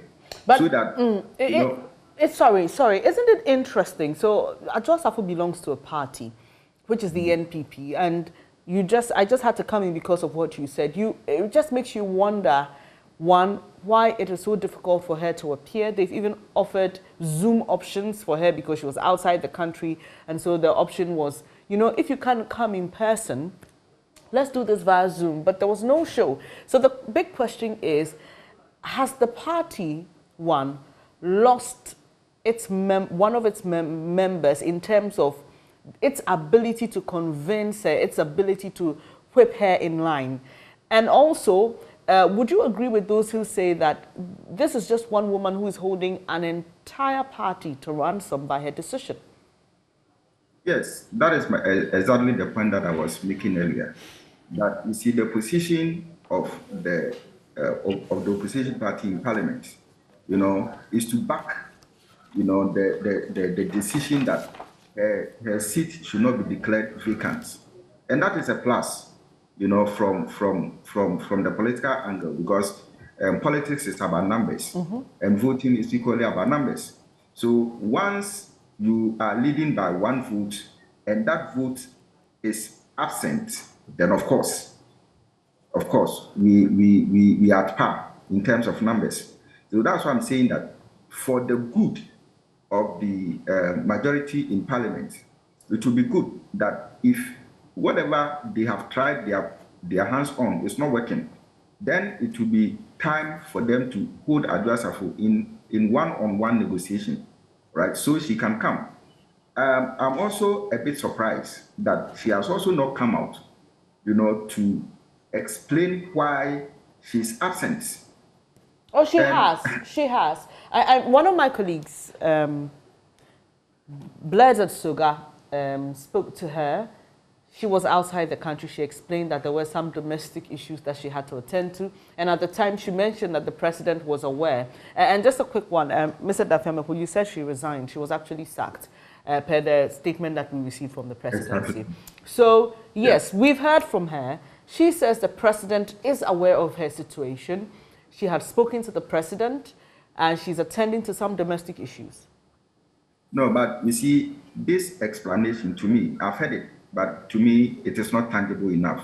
Okay. To hold her absent from that. You see, for me, if even you should ask me, I wouldn't say that she has absented herself from Parliament. In fact, she has neglected her constituency. That would be my expression. All right. Because absenteeism cannot come with this long-term effects. So I feel that it's a total neglect, and which needs explanation beyond the one that she has given, that it is a family issue. Right. No, who doesn't have a family issue? I mean, among the 274 parliamentarians who are there now, who doesn't have a family issue? But they do come. All right, they do come. So even if you have been given the opportunity to appear and explain yourself, and you are not coming, then that is another behavior in itself, and which shouldn't be accepted. All right, I've heard lawyer explaining, the legal implications and all stuff, but I think that from a common sense point of view and from a moral point of view, and for the good of her party, she needs to do the needful. Doc, and that too will serve a better, example to other parliamentarians who are, or more or less using her as a mentor. Yeah, right, Doc. So the framers of the Constitution clearly know that when it comes to issues of morality, you can't trust people on that, and that's why there are laid down procedures. There are, for example, when it comes to how an MP should vacate their seat, or when, or what should necessitate an MP vacating their seat. It's clearly spelled out. The stage we are at now is that the majority side disagrees with the ruling of the Speaker of Parliament for the committee's recommendations to be brought to the plenary for a discussion or a debate. They say, that is Mr. Osei Mensah-Bosu, who leads the majority in Parliament, they say that it's spelled out clearly. The Constitution says that the person will vacate if they're unable to give a tangible reason or explanation, a reasonable one, to the House. But Mr. Dafiamekpo thinks otherwise, and I'm sure his thinking is in line with the Speaker's thinking, for which reason that decision was arrived at. No, my thinking is in line with the constitutional provision. Right. But your colleagues disagree, so there's clearly a debate on that, and lawyers do that all the time. He's not a lawyer. I know he's not a lawyer, but I'm just saying that when it comes to even you lawyers who have studied the law, you don't agree on everything. Yes, I agree. So that's the point I'm making. So at this point, Doc, where do we move to? Because it appears that this is an ending cycle, and if we aren't careful, we may see the session close and Adwoa Safo's seat will still belong to her. Yes, so for me, that's why I made the point that it is not an issue of absenteeism, which of course Parliament should deal with. It is an issue of neglect, right? Now, so going forward, for me, I think that if Parliament, led by the Speaker of Parliament, would have to do anything within the short to medium term, to declare that seat vacant, or to do the needful, I think it will be in the right direction. Now, you see, the position of the majority, led by Honorable Osei Mensah, is rehashing the point. But that, they need that seat back. Okay. And if they don't get it, the implication is that, any voting probably may go against them. And it will be a very difficult effort for them to win any votes in Parliament.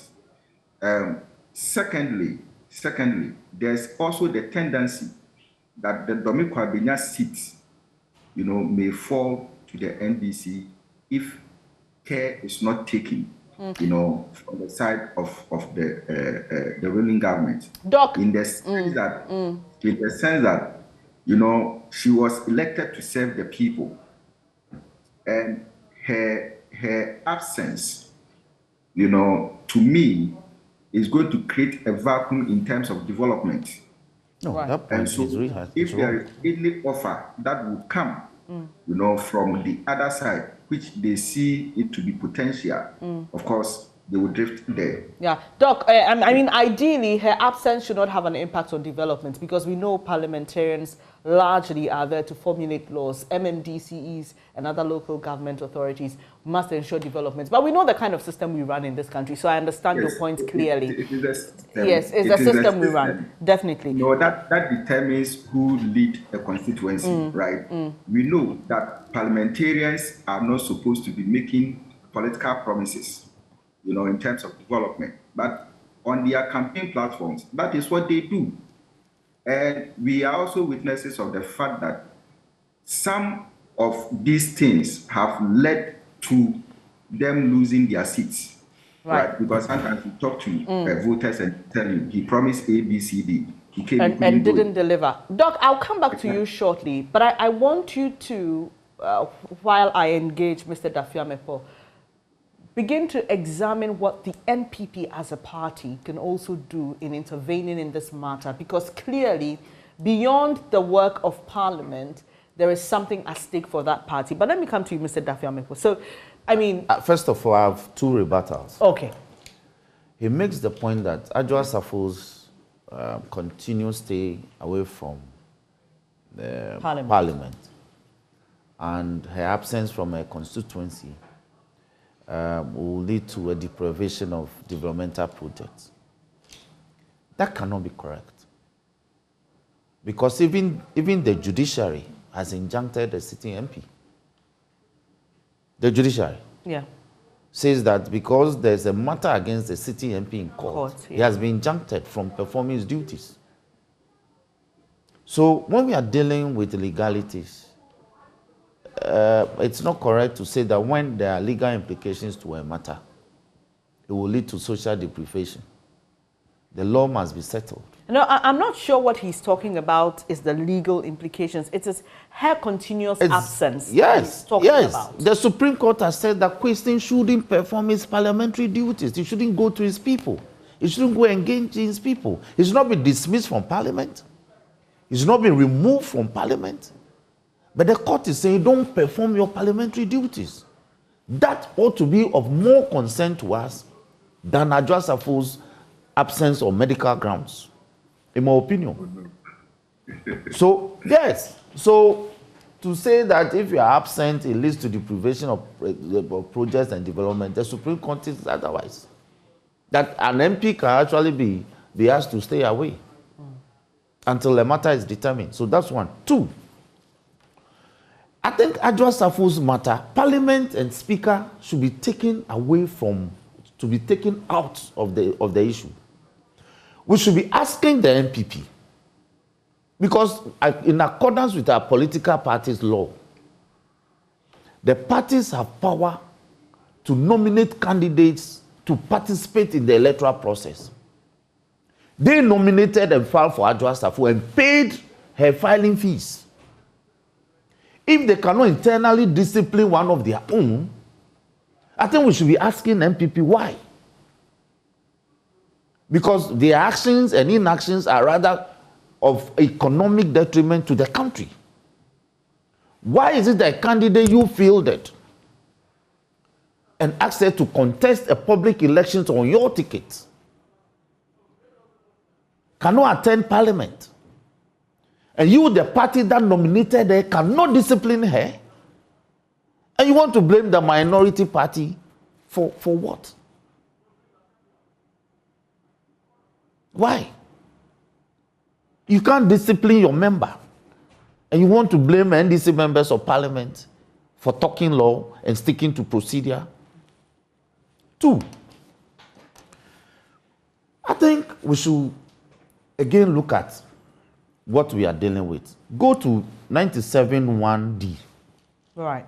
Of the 1992. Yes, 97(1)(d) says, a member of Parliament shall vacate his seat in Parliament if he's expelled from Parliament after having been found guilty of contempt of Parliament by a committee of Parliament. Again, procedure. How is Parliament going to expel that member? Except by voting. Right. Except after a committee has heard and condemned the member for being for being liable for contempt of Parliament. And when the committee is done, where would the report go for Parliament to take that decision by expulsion? So the Constitution, the interpretation of the Constitution and the reading of the Constitution must be done wholly. You don't have to take phrases out of context. So you disagree with the majority leader when he says completely the Constitution gives a privileges committee the power to say, look, we haven't received a reasonable explanation, i.e. resulting in a vacation of... Can the Privileges Committee make that decision? In your layman's opinion? But they, okay, let's put Adjoa Safo's issue aside. Yes. They hear the matter. Yes, but who asked you to hear the matter? The Speaker. No. Plenary. Right. Speaker only... The Speaker referred the matter. Thank you, but plenary. Speaker informed plenary. And by procedure, Speaker consequently must refer that petition to a committee that the Constitution has mentioned. Imagine that the Constitution mentioned Constitutional, Legal and Parliamentary Affairs Committee, which I'm a member. It is our committee that would have heard the matter. All right. And so you're saying that all you can do at the committee level is to make recommendations. That is what committees do. Right. Okay. But Mr. Dafiameko, yes, this is not just about the legalities, is it? It's also in the numbers for you, the minority. Which numbers? I don't know what you are talking about. Dr. Etuahene alludes to that. There are other people who have alluded to that. It's a view that I don't share. So you're not saying that... Is it not... Hold on. Is it not in the numbers game for the MPP to go to the Supreme Court and get Kwesi injuncted? Yeah, when I have an even though he's not removed from Parliament? If I had an MPP... He's earning his salary. He's earning his salary. The Supreme Court says don't perform your duties as a member of Parliament. And that matter is not of concern to anybody in this country. It is Adjoa Safo who is staying away. It's also earning her salary. That one we are all concerned about. Does her absence benefit you as a minority in Parliament? How does it benefit me? She's not part of my caucus. Yeah. It is a caucus that should be looking at that matter and disciplining members whose actions or inactions are of disbenefit to their political interest. Yet they are not able to do that. MPP as a party is in disarray. MPP as a government is in disarray. As a party, you can't discipline your MP. As a government, you can't get your tax right. MPP members are calling for the dismissal of their finance minister. Yeah, we'll get to that. But let's stay a while on the Adjoa Safo issue, because we must also, So Adjoa Safo, the minority is simply saying, let's follow the procedure in the Constitution. It's as simple as that. And that's the only benefit to you? Of course. I saw enough to observe the Constitution, to act in accordance with the constitutional provisions. Interesting. And I swore enough to defend the Constitution. So if I see the Constitution being breached, it's my duty, even more so as an officer of law and as an officer of the court, to ensure that the constitutional tenets are followed. These days, you'll be expelled. Tell me how you expel a member in Parliament. You're a lawyer, and there are many people who've called for a revision of our Constitution. Would you want a more clearly spelled out procedure in the Constitution moving forward on how this should be done? Because as it is now, you're saying that it's left to interpretation, okay? There's no interpretation to this. It's very clear. It's clear to you. It's those who want to create mischief who are saying that it is not clear. Yeah, well, they don't say it is not clear. They say to them it is clear, but your interpretation rather is not clear. No, I haven't interpreted the Constitution unclearly. I have said. And the Constitution says a committee must make a determination. How did the committee's power to make the determination got invoked? It got invoked by plenary. Right. And by the constitutional stipulation, this same Constitution says Parliament can only take decisions by voting. Right. Enunciated and confirmed by the Supreme Court decision in Justice Abdullahi versus Attorney General. All right. So this is a case of parliamentary procedure and what is said in the Constitution, and parliamentary procedure in consonance with the constitutional formula. Yes, but I'm saying that, so it's about syncing the two and making it work. But I'm asking you, based on what we're seeing, your other colleagues in Parliament saying that... Not an amendment, but we could amend our Parliamentary Act, which is... Wouldn't it have been easier if it was written, for example, in the Constitution that, okay, the committee must meet and present to Parliament? I know that exists in your procedures as Parliament. It's laid down procedure. But would you think that this matter would have been dead on arrival if it was clearly spelled out in the Constitution, instead of it being left to interpretation? Why? We are empowered. We are empowered under Article 110 to make laws to make procedures and guidelines for our own procedures and practices in Parliament, which we've done.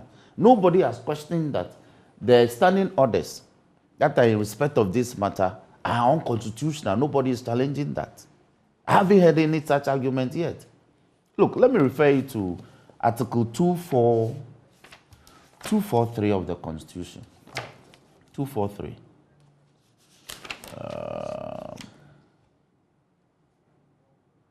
That should be in chapter 243. Right. 3. All right?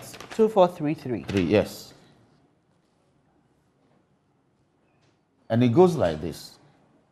The office of a district chief executive shall become vacant if a vote of no confidence, supported by the votes of not less than 2/3 of all the members of the district assembly, is passed against him. How do you think this process is initiated? In your layman's opinion, how do you think it's initiated? No, but it's clear because it's also about vacancy. Yeah. So, in fact, if you read 243B, it says if it's removed from office by the president, when you are removed, there's no ceremony. You are gone. Right. The announcement terminates it. Right. So the president will take steps to replace you. Then C says if he resigns or dies. Right. When you are dead, that ends it. The president will take steps and replace you. And when you resign, that ends it. So these are similar provisions as it is under 97 for Parliament. And mind you, this is also the local legislature. When they say a vote of no confidence, right, a motion must be filed by a member. The presiding member must summon a meeting of the assembly. The DC that is to be removed must be put on notice of this motion. So he must be heard. Right. All these are not in the Constitution. This way. Yeah. But procedurally, all this must happen. There are some things we call implied provisions. So things are not done in vacuum. Right. There are procedures to be followed. So you think the majority leader has no case? Got it completely wrong. Right. Completely wrong. Let me go back to Dr. Echiahene for an answer to the question I posed. Just a reminder, if you just joined the program. So, Doc, the question is, the NPP as a party has a stake in all of this. Their member of parliament has been absent for a very long time. Parliament is yet to make a determination on her matter. What should the party be doing, seeing that this could have serious and adverse effects on the party going into the next elections? That is, if Adwoa Safo is allowed to stay till then.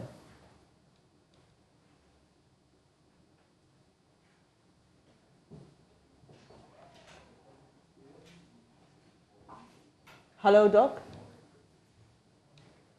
Doc, kindly unmute your device.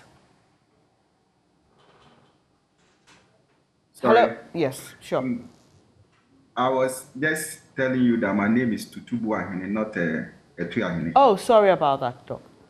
Yes. And a quick one, I just want to let lawyer know something. It's not an issue of rebuttal, but I want lawyer Samuel Kojo to know that I'm not a lawyer. I'm a lecturer, and by extension, developing a career in political marketing. And I also want him to know that I'm not discussing, this issue about Adwoa Safo on partisan, lines. I didn't intend that. I didn't intend that. If you gathered that, I apologize. Okay, I'm also sorry for that. Yeah. But you see, the issue of creasing and Adwoa Safo are two different things. And as a nation and as a country, debating some of these things, I think that we should be able to draw the differences between them. Obviously, in Ghana, you realize that voters don't really vote. Doc, Let me situate. Let me situate this. Let me situate this. The sources of contention may be different, but the net effects are the same. Right. It's about absence. Okay, and so you were talking about the consequence of the absence. Because you see, deprivation. there are other court cases against other members of parliament who are performing their parliamentary duties. Those matters are not personal. No, those court cases are yet to be determined. But the courts have allowed them to continue to perform their duties until such time that the matter is finally determined.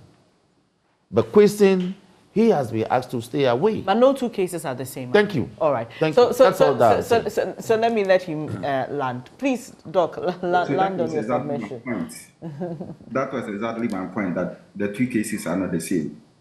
I was making a point that in politics in Ghana, at least for some few research I've done and my PhD thesis confirms the fact that, voters don't really vote because they have to vote. They vote based on a reason. And that reason is usually determined by their behavioral intentions. And one of the things that normally trigger the behavioral intentions of voters has to do with what the politician, whether a parliamentarian or a presidential candidate, would put on the table, right? So we regard politics as an exchange. So what you bring on the table in exchange for the voters' vote. So normally that is the reason why normally when potential MPs are campaigning, they want to show that they can influence certain decisions, to get some development. And that is the only reason why, voters would vote for them. And so going forward, I think that we cannot differentiate between a parliamentarian's activities, and developments in this country. Until we get there, that is what exists for now.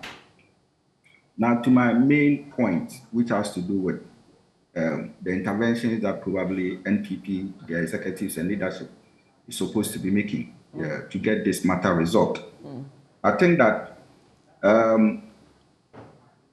it will be very good and very beneficial to MPP as a party if steps are taken, to get Adwoa back to Parliament. I don't know the efforts that the party has put in so far. None has come to my table. I'm not aware of any effort that the party has done. But at least, as a way of suggestion, I think that the MPP party should first and foremost get to know the problem that Adwoa is going through. If they know, then of course they should take the relevant measures, to get this matter resolved. Based on media reports and other stuff, what I gather basically is an issue of displeasure, an issue of disenchantment. Probably Adwoa feels that she has not been fairly treated,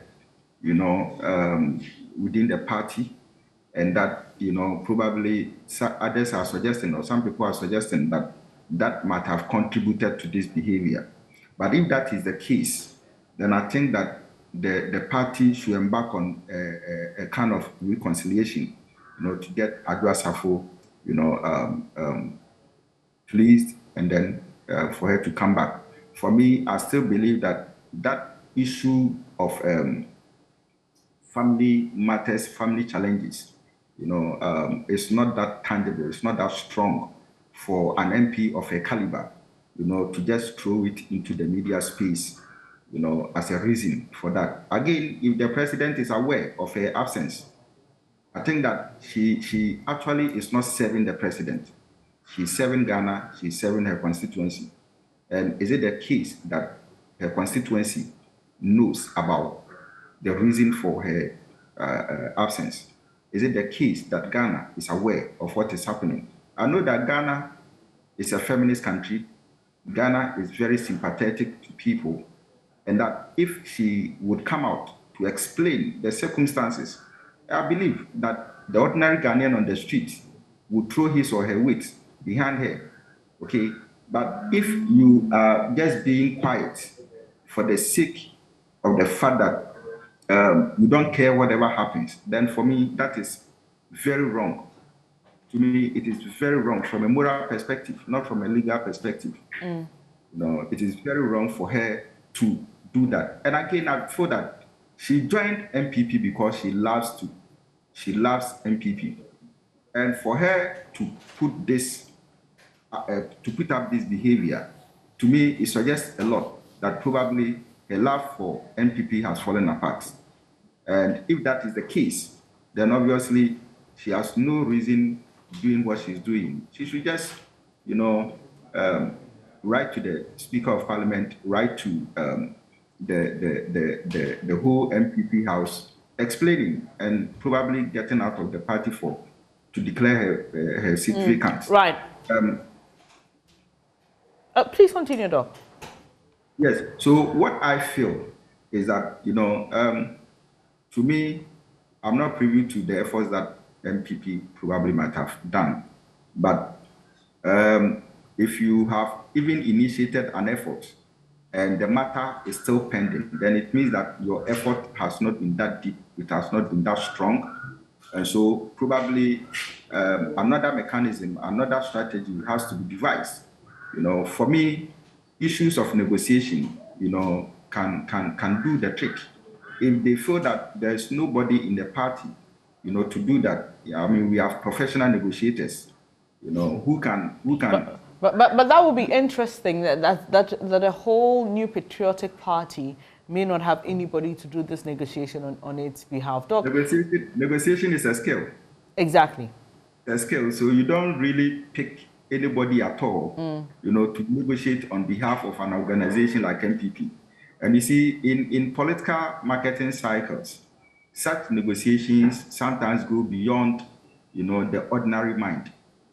So that is why we need people of that sort to do the trick for you. All right. So if they don't have somebody like that, I think they need to engage some professionals, to be able to do some of these things to get the matter resolved. Because I know from the voice of Honorable Chairman, I mean, it is a pinch in the neck, okay, of the MPP, and to me, it is interesting. I mean, but for me, they should be able to negotiate well as well. Right. Yeah. It is interesting, and there may be a few interesting days ahead. Mr. Dafiameko, what should we expect? Yet, we should expect that Parliament would, this matter will be revived. I also anticipate that the majority leader would come back, but that will be a very fruitless effort, because you see, when you say come back, what do you mean? To appeal the decision? Yes, to challenge the decision of the Speaker yesterday. Right. I gathered that from his reactions yesterday. But that would be fruitless. That would be brutal fulfillment, because you see, he challenged the laying of the report, which occasioned Speaker's ruling yesterday. So you cannot come back to say that you are challenging the decision of the Speaker on your preliminary motion of preliminary legal point regarding the motion to lay the report of the Privileges Committee in this matter. If he's minded, he must head to the Supreme Court.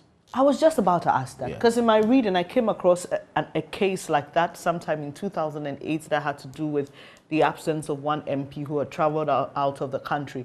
And so if this goes that way, then we're looking at some long days ahead. Yes, if he's minded, he can challenge the Speaker's interpretation, purposive, in fact, objectively purposive interpretation of Article 97(1)(c) that he gave yesterday. Very erudite, very well-reasoned ruling. Right. So if he decides not to go that route, he cannot come back to Parliament to do that. Yeah, but if he decides not to go that route and he says, okay, I won't challenge the Speaker's ruling, let's debate yeah, so the report will be taken. Yeah. And some of us, we have issues with the content of the report. I was going to come to that. So what are your concerns? My concerns concerns are that if you ask a witness to appear before an adjudicatory body, and the witness was unable to appear, even though efforts were made, the law behoves on you to give the witness another opportunity. How many opportunities does the law? The law didn't say. We have to be reasonable. Okay. So it can't it can't be in perpetuity. Yes, I agree. But it is cardinal in law that before you take a very critical, such fundamental decision on the fate of MP in Parliament, the MP ought to be heard. So would you say that an initial summons, another one, newspaper publications, and an opportunity to do it via Zoom are not enough? Ajua Safo wrote. I tried to pull the letter, but I couldn't. I think you are right that when she was dismissed, she wrote to thank the president and recommitted herself to the cause of the government and pledged her future and commitment to working to advance the cause of the NPP and the government. That letter is with the presidency. That letter is with government. That letter is with the NPP. So why is the NPP not interested in asking Ajua Safo that once you recommitted yourself to work for the good of the party, make yourself available in Parliament and be heard? And so this issue that you raise about the content of the report, is that your personal or that's the position of the minority side? It's a legal view I hold. Personal? Yes, it's a legal view. But are you able to give us a hint of what your side, the thinking of your side as a general body? Are you able to give us a hint? The position of my side, the minority caucus, is that the report will have to be debated. Okay. The report first will have to be properly laid, seconded, debated by members. I don't know how many member speaker will allow to debate and how long a member, how much time a member will be given to do his or her debate. But when that is done, we will vote secret ballot. We will vote on the adoption of the content of the report. Strictly secret ballot. Secret ballot, you know, I just had pictures flashing through my mind because you know what happened in Parliament the last time. I don't know. You know, so hearing secret ballot again, I'm like, okay, I hope we'll not have more drama in Parliament. But you are in the House. Yes. For us who sit back, and Dr. Buahin has said, look, this explanation of medical, domestic issues doesn't sit with him. And I'm sure a lot of Ghanaians may share in that sentiment. What really is keeping Ajua Safo away? Do you know? She used to be a close friend. Okay. Close in the sense that we are all lawyers.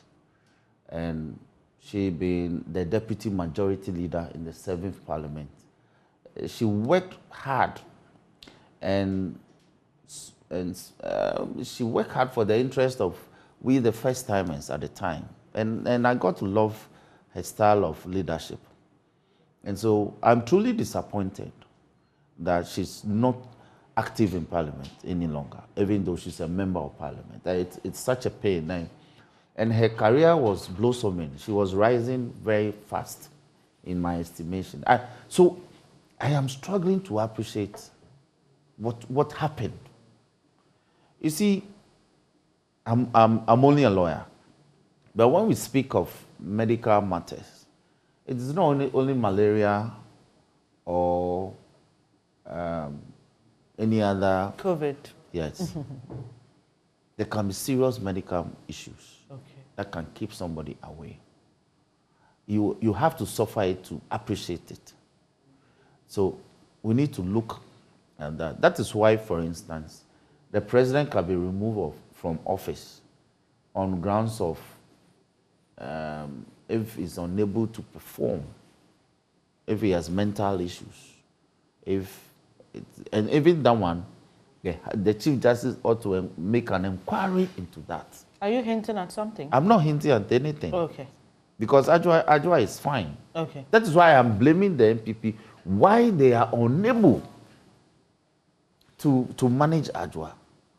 Ajua is fine. Ajua wrote I just wrote a letter, which is of public knowledge. The language is the language of somebody who is of compus mentis. Sound mind. Sound mind. Who is of lucidity. And Ajua is my senior in the law. She's senior to me by 2 years. So we should be asking the MPP, not me. So even as a member of parliament, even if you wouldn't want to share it on air or share it with me, even as a member of parliament, you don't know what is happening to your colleague. Because if the person is incommunicado, how would you know? If you are in touch with the person, okay. Even her PAs are unable to tell you anything if you contact them. And the PAs, they are working. But they are unable to tell you anything about their boss. So you have no information. You know, I was hoping that the interview your colleague granted could have been a source of eliciting. She hinted something about a child not doing well and that she had traveled. That is the point I think I hinted. When there are medical issues, this is about a mother and the child. When there are strong bonds and attachment, mothers are protective. But the question again that comes to mind is, if it is just about a mother and a child, why would it not be easy to write to the Privileges Committee, for example, or appear before the Privileges Committee, even if it's in camera, and explain the situation? So does the... You know, I won't let you land. Okay. But I'd rather ask the MPP this. They chartered an aircraft to go and bring her to come and vote. You are aware? They did? Well, you're not in this country. Any evidence? All I heard was speculations. Speculation. How did Ajua get here at the time? I would have to ask her. Okay, ask them. No, ask the party. They chartered an aircraft. Ajua came to parliament. The day we said somebody impersonated her, what did the MPP say? Go back. No, they dismissed that. Good. And the next day, she was also in parliament. So why did they do that? But she said she was the same person. I mean, but I'm saying she was a couple of days earlier. She was domiciled in the U.S. How did she get here? I am saying publicly that they chartered an aircraft to go and bring her. Okay. And they brought her. She sent the photograph. We saw her in a chartered aircraft. She was brought to come and vote. If they are minded, they should be flying her. Mr. Dafiamako, I mean... So that's the discipline I speak of. Exactly, but back to what I was saying. Considering what has happened in Parliament, the back and forth, with the Privileges Committee not appearing, would you agree with those who say, if it was us, you know, with no strings attached, my child is sick, it's not a, I mean, it may be a serious medical condition, but this should not be information that is difficult to divulge or present before your members. My dear, do you get a sense that there is more to this than that? No. It's as simple as that. That is why I'm saying, ask the MPP why they cannot internally arrange this. Why has the MPP collapsed? Why is the internal mechanisms for remedying some of these matters not there? You should be directing this question to the MPP. Which, you see, we have entrusted them with the governance of this country, and they are in charge. And the actions or inactions of one of their members that they nominated to stand for public elections and got elected as is in parliament is having adverse consequences for the work of parliament. We should be asking the party why they are unable to remedy the situation. Right. Talking about the party remedying the situation back in parliament, but this time not on Ajua Safo. Quickly, let me just take your quick thoughts on what happened some 2 days ago. We've referred to it as unprecedented. I mean, where members of parliament who belong to the ruling government come out so forcefully against one of their own who happens to be a member or a minister of finance. We've heard the conversations that have happened thereafter. There were a series of meetings with the president. The latest we are hearing is that they are being asked to back down, allow the minister to finish the IMF negotiations, and also prepare the 2023 budget. Then they can even begin to talk about the concerns that they have. You talk about the party collapsing. You talk about the party not being in charge. One would wonder whether it had to take this route. It had to take the MPs organizing a press conference to speak out loud this way to get their demands heard. What do you know about what is happening within government? Indeed. What's happened is not unprecedented. It's happened before. If you can check the report, you can go online. Okay. MPs of the same government and of the same party have called on their colleague ministers to resign. There are a lot of them. What may be unprecedented in your perspective will be the numbers. Because when they held the press conference, they said there were 80. Okay. But it's curious that the NPP, the NDC, has been calling for the resignation and dismissal for Ofori-Atta for nearly 4 years.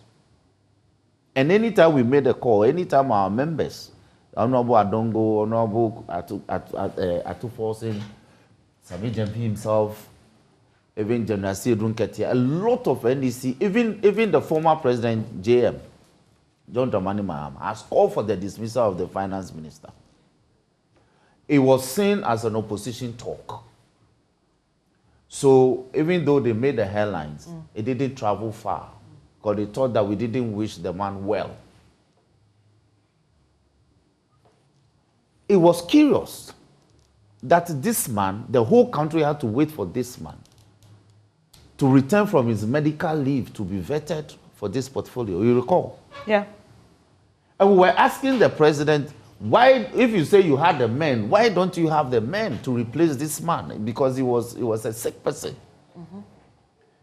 The president said that was his best bet. So we all waited for nearly a month for him to come. He alone had to be waited for. And he got vetted and got passed by Parliament. His own members told us that Ofori-Atta was their best bet. During this year's budget hearing, less than a year ago, they touted his credentials. They say he was the best thing that ever happened to this republic. Ofori-Atta was the economic messiah that Ghana had seen in its life as a nation. Ofori-Atta was everything. They brought e-levy. They told us that Ofori-Atta's e-levy was the best. When we're feeling the crunch from about March, you know, they had to go to Peduasi to go and meet, and then they came with some policy measures to be able to safeguard the situation. We still told them that they had to go to IMF. Those 80 MPP members who said today that Ofori-Atta should be dismissed, they stood on the floor of Parliament and advocated for the fact that Ofori-Atta was the best. He had the economy on the proper path. Maybe they are now seeing what Hold on. On the proper path, everything was fine. All the economic micro indicators were perfect. So they won't go to IMF today, they won't go to IMF tomorrow. Haven't you seen those renditions? But the minister himself said we won't go to IMF. Thank you. But we told them, and Adongo told them, that this medicine, this bitter pill, it will get to them. By the time it gets to them, it will be too late. And it got to them. The bitter pill got to them. If you need 6,000 Ghana cedis to get $1,000 in January, today you need 160,000 to do that. It got to them. It got to them. Is it not a case of the unfortunate way in which we practice our politics in this country, where once I belong to Party A, everything Party A does is right, and once I belong to Party B, everything Party B does is right? Isn't that what has gotten us where we are? No, that's not what we do. That's what Haruna has been telling them, that if they don't amend their ways of praising Ofori-Atta, the day the frog dies, we'll know the length of the frog. I'll come back for us to wrap up on this conversation, but my colleague Samuel Kojo Brace is in the Dome-Kwabenya constituency, because at the heart of that conversation we were having earlier is the people that Adwoa Safo represents. And we need to hear from them and know what they make of all of this. Hello, Samuel. How's Dome-Kwabenya doing? And let us in on what residents have been saying. Now, yesterday, as you know, the Speaker of Parliament gave a ruling that sought to say that the decision on whether the honourable member for this area will lose a seat or not rests with the plenary. So we are here in Dome to find out how her constituent also do make of this particular development. So let's start engaging. All of these people are constituent of hers and want to make their thoughts heard. Now, Chief, a member of Parliament, and Speaker said, and the decision that this is a Parliament in no take it. Who say, oh, MP no matter say mau. Me the MP ne dey minim so oni ho. Because and some be ayatete because ya hwe nanimu ache eno ma bi o say hu say MP no ba mu ba ti yehu no ntimi me dey minim so oni MP oni Parliament kura bium. Aha e kan ndra ya mo ka say ye pese omu yi no efiri ho no mo. Enti anu dey me ya de yenim so oni hobium. Aha enti wo no wadwen mu no wu ni MP na MP yehu no so what I say MP no yehu no ne ebetian say so ne ba yare ne ba school ne ba essay ne ba say enti na no yehu ne aye na ekwekwesi so what I say enti wo fi say den nsi onko ana omo nhwe no ntena no nto na adwuma so ne adwuma ne de senka ono a fiti ase ne de no ogbo no homoden ba yenim ne ba ya fi de ovuri kwatena ho nti se ba ne se ya so onko na yanto aba foforo de afa ya pene so because e bia no so bibi titiro bia oye e be kan we nu ho a ontumi nye nti se okọ na okotena ne baby na yato aba foforo na obi ba na obesi nanan na oye ne ayepema yen de a any problem. Okay. All right. So basically what he's saying is that he was even thinking that the member of Parliament had already left the House and that she is no longer a member of the House, only for him to hear yesterday that her issue was up for discussion. I mean, she says that she started well, doing so well. He doesn't know what happened that made her leave the country to go and live outside. Whenever they heard about her, it was about her son. Her son had done this, her son had done that, and they didn't know. But for him, he had already lost an MP, and he was only looking forward for a re-election of a sort, so he could get a new MP for himself. Well, that's his thought. Let's try and engage more people. Chief, Edzeng. Adum. Then what can we say? Me then say, I just have fun. Nyamianu kwani. Oto kwedu ano in America. Kan no ya de pa. Oko taifa no ne Burkina na. Waye kwani nyina kama. But ye nyina so be minute ye hu no Parliament. Ye nte nka.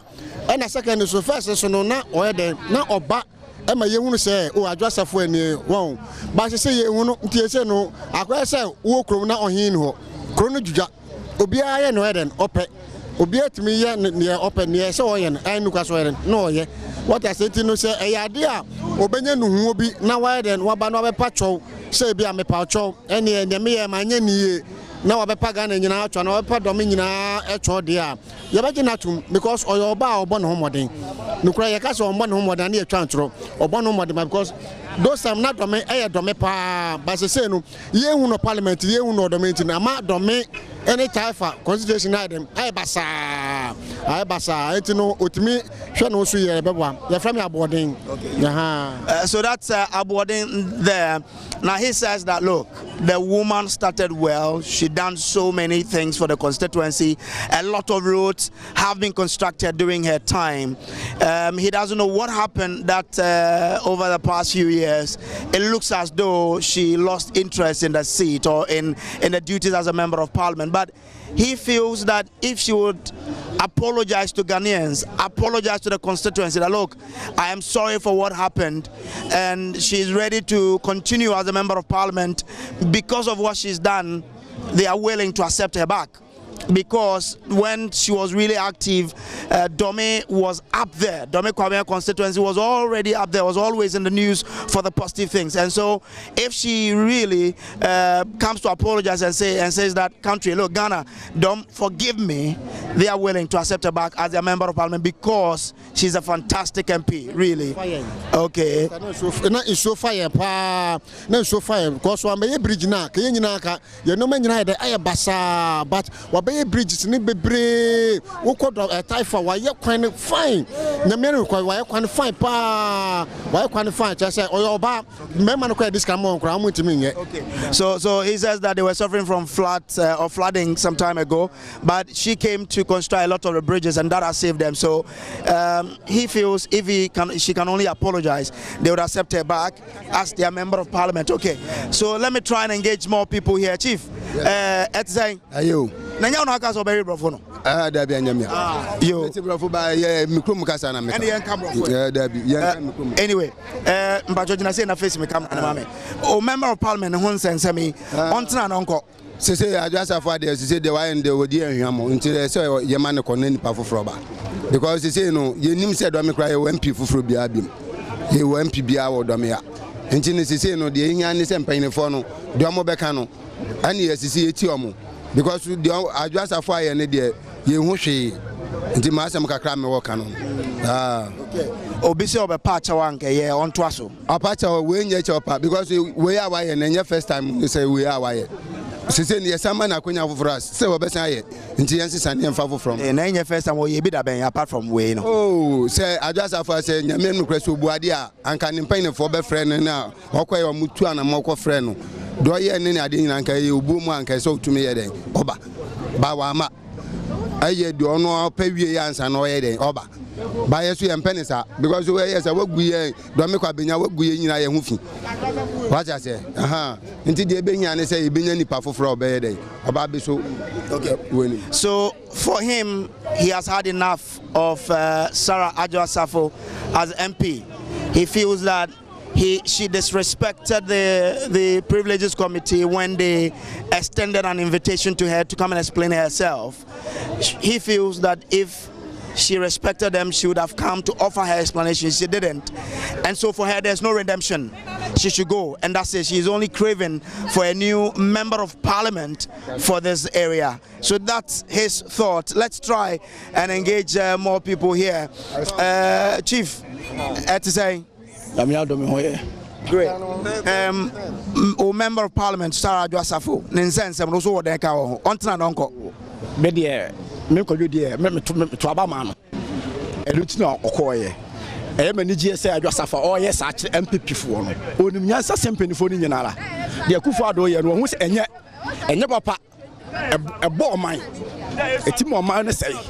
Etu on so no so enti no atwe no ho afiri omumu no so omo se omo ye mema omo ntu no omo fo bi fo megina se ye ntu abama no e wodo me so omo se omo ye mema omo ka just Adjoa-Safo so onko ne ntu aba foforo ne hwe so omo nya 1% pu e wodo me constituency ase a memi sasi mu ba ka se me to aba Adjoa-Safo ntem to aba ma Akufo-Addo so omo ye mema omo ntu Adjoa-Safo a emfiri ho ne hwe ade nti de ne ekoso no office ne kwan mu a eno ano ye no ne nyansam mu pase o kire se de omo ye oman ne nye onfa no fọlụ bonim enti no watwe no ho akogina nchen se no omo ye no omo hwe eno oma no no omo nya ne yie so omo ye ne yie a obeba. All right, so I mean, he feels that what Sarah Adjoa-Safo is doing is the right thing, that she feels this administration has really mismanaged the economy and she doesn't want to be a party of, and that's why she left. And he feels that it is a right reaction to what's happening. And so if the MPP thinks that they can get her out of the way and bring a new person to come and stand as a member of parliament, they should dare it. And that he thinks that they can't even muster 1% of the vote if they carry through with that particular plan.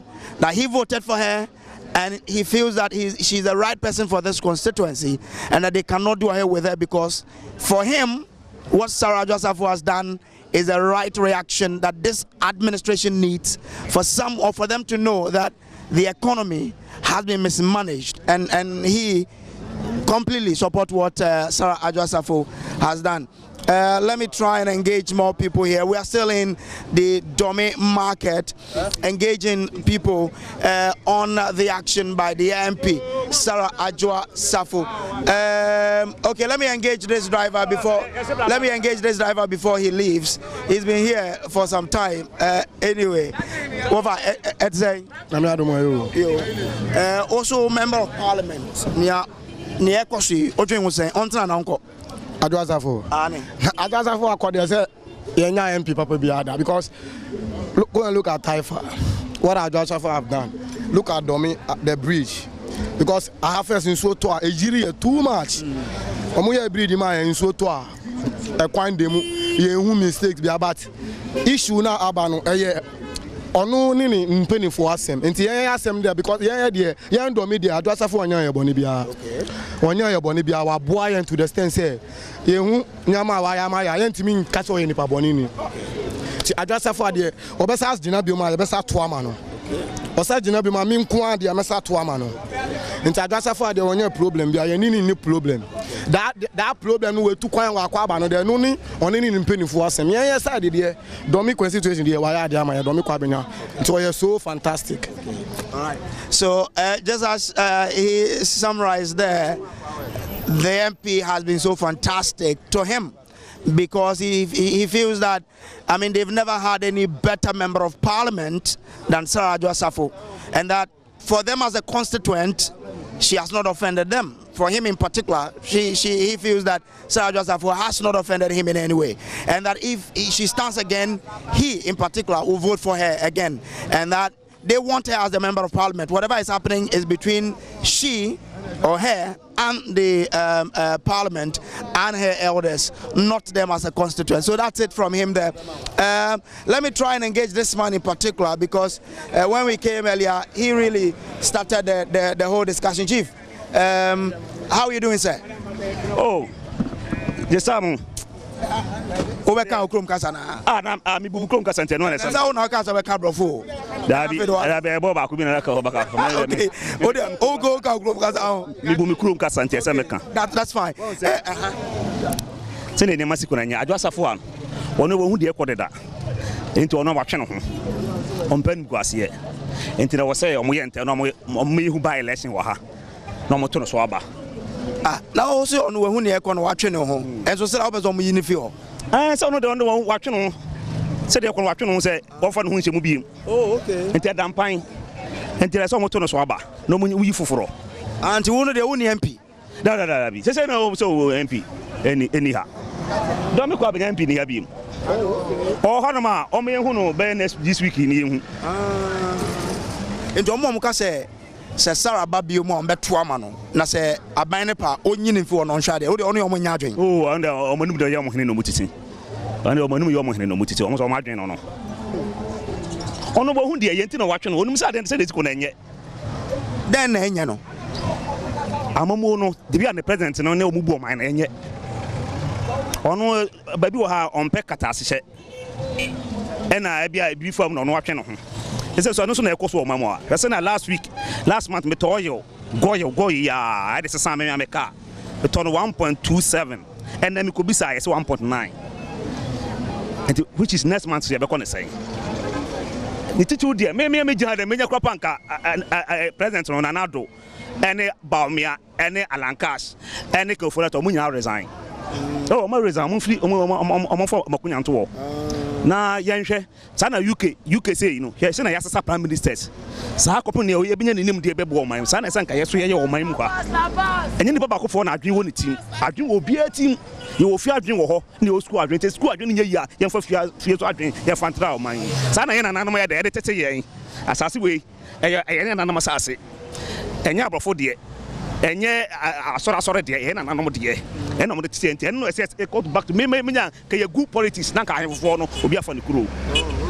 o de sa na o nya na obeye me nya na sa enka ne politics ni obiem ahefo no obi afa ne kuro no embu ne kuro the economy ne tete o Etete, se me jam adwuma gu, ta se adwuma me jam me timi topatro. Ti adwuma no me jai, me ka kwa me for se abon me ton. Obi to card pe eno aro no, ka adwuma na ba wi ya ma me. Me timi nye biem. Because all you pay last month na say e ko 2 million dia. Na patu hebe patu adu patu e ko 8 Ghana. Me to ahia adwuma he na me ye na me ja. Enti just wagu adwuma no wagu no. Enti me to ka obi nyam no bi tope me nya tase adwuma biem. Sa dokra am de me ko se bush na ma do. But I know I'm the tete, or man for car, and I did tete, ye, your phone at the tete. It doesn't say me to us out there. Oh, my colleague Brace there, bringing us the thoughts and views of members of Sarah Adjoa-Safo's constituency, Dome-Kwabenya to be precise. I've still got Mr. Dafiameko here with me and Dr. Tutu Buahin Vazu. We'll be wrapping up this conversation shortly, but let me start off with you, Mr. Dafiameko. The last suggestion of the man who spoke, he thinks that, look, what is happening in the UK? It's beautiful to behold. Somebody comes in, has messed up, gets sacked, Prime Minister resigns. I mean, she spent, what, about 42 or 43 days in office and she's left. He's thinking that this way of our democracy is not helping us because look at what we were discussing earlier in the case of the finance minister, the party MPs coming out strongly, even that there's still some massaging going on and all that. Should we begin to relook at our democracy again? No, we have a similar democracy. We have a similar system. The appointing authority ought to act. The appointing authority ought to act. It's the same. The Prime Minister resigned in the UK, but here we don't have that system. We have a president. We have a president who appoints ministers, yes. Right? So you're saying that it lies in the bosom of the president to let the finance minister go? Yes, and let me buttress the point with this. Allegations have been made against some other government appointees. Some leading to even investigations and inquiries, which in a lot of democracies, the president would have acted. Even if no dismissal, shifting of portfolios. Professor Frimpong Boateng's name, he and his son's name was mentioned. It led to investigations. In some jurisdictions, you won't keep him there. Even if you don't want to dismiss him, you change his portfolio. Nothing happened. Chief executives were indicted. Nothing happened. The call for Ken's removal wasn't done 3 days ago. He had been coming since 2018. 2018. When PDS emerged. When it was discovered that against advice, he asked that the team be proceeded with. When it also meant that his firm had a link with the insurance policies for that program. When he meant that the loans that we were taking, his firm was benefiting as the book runners. The call for his dismissal had since that time been coming. No attention has been paid to it by the president. Well, the president says there's no basis to sack him. Indeed. Well, Indeed. In the first Indeed. time. Just 2 weeks ago, when he told Ashanti region, he had to say that he was satisfied with the performance of all his ministers. He didn't leave one person out. All his appointees. And added in tree that all the people who wanted bad for his ministers,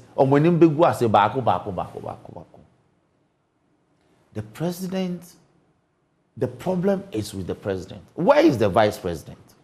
In all these matters. He is the head of the economic management. Where is Dr. Baumia?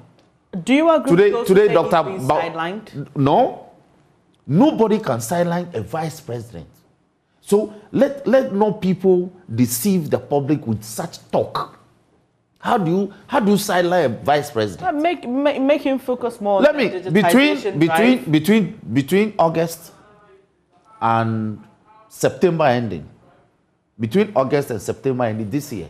Do you know how many times the president traveled?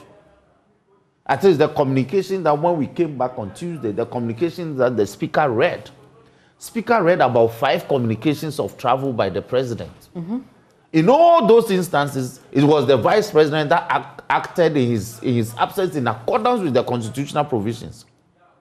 When your boss leaves the country and you are in charge, how can you say that you were sidelined? No, but Mr. Dafame, but the argument is that, well, I mean, that is a constitutional so resign. An arrangement. So resign. In any case, you are campaigning to lead the government. After next cycle of elections, you want to be president. But the stakes are high if you resign. High for whom?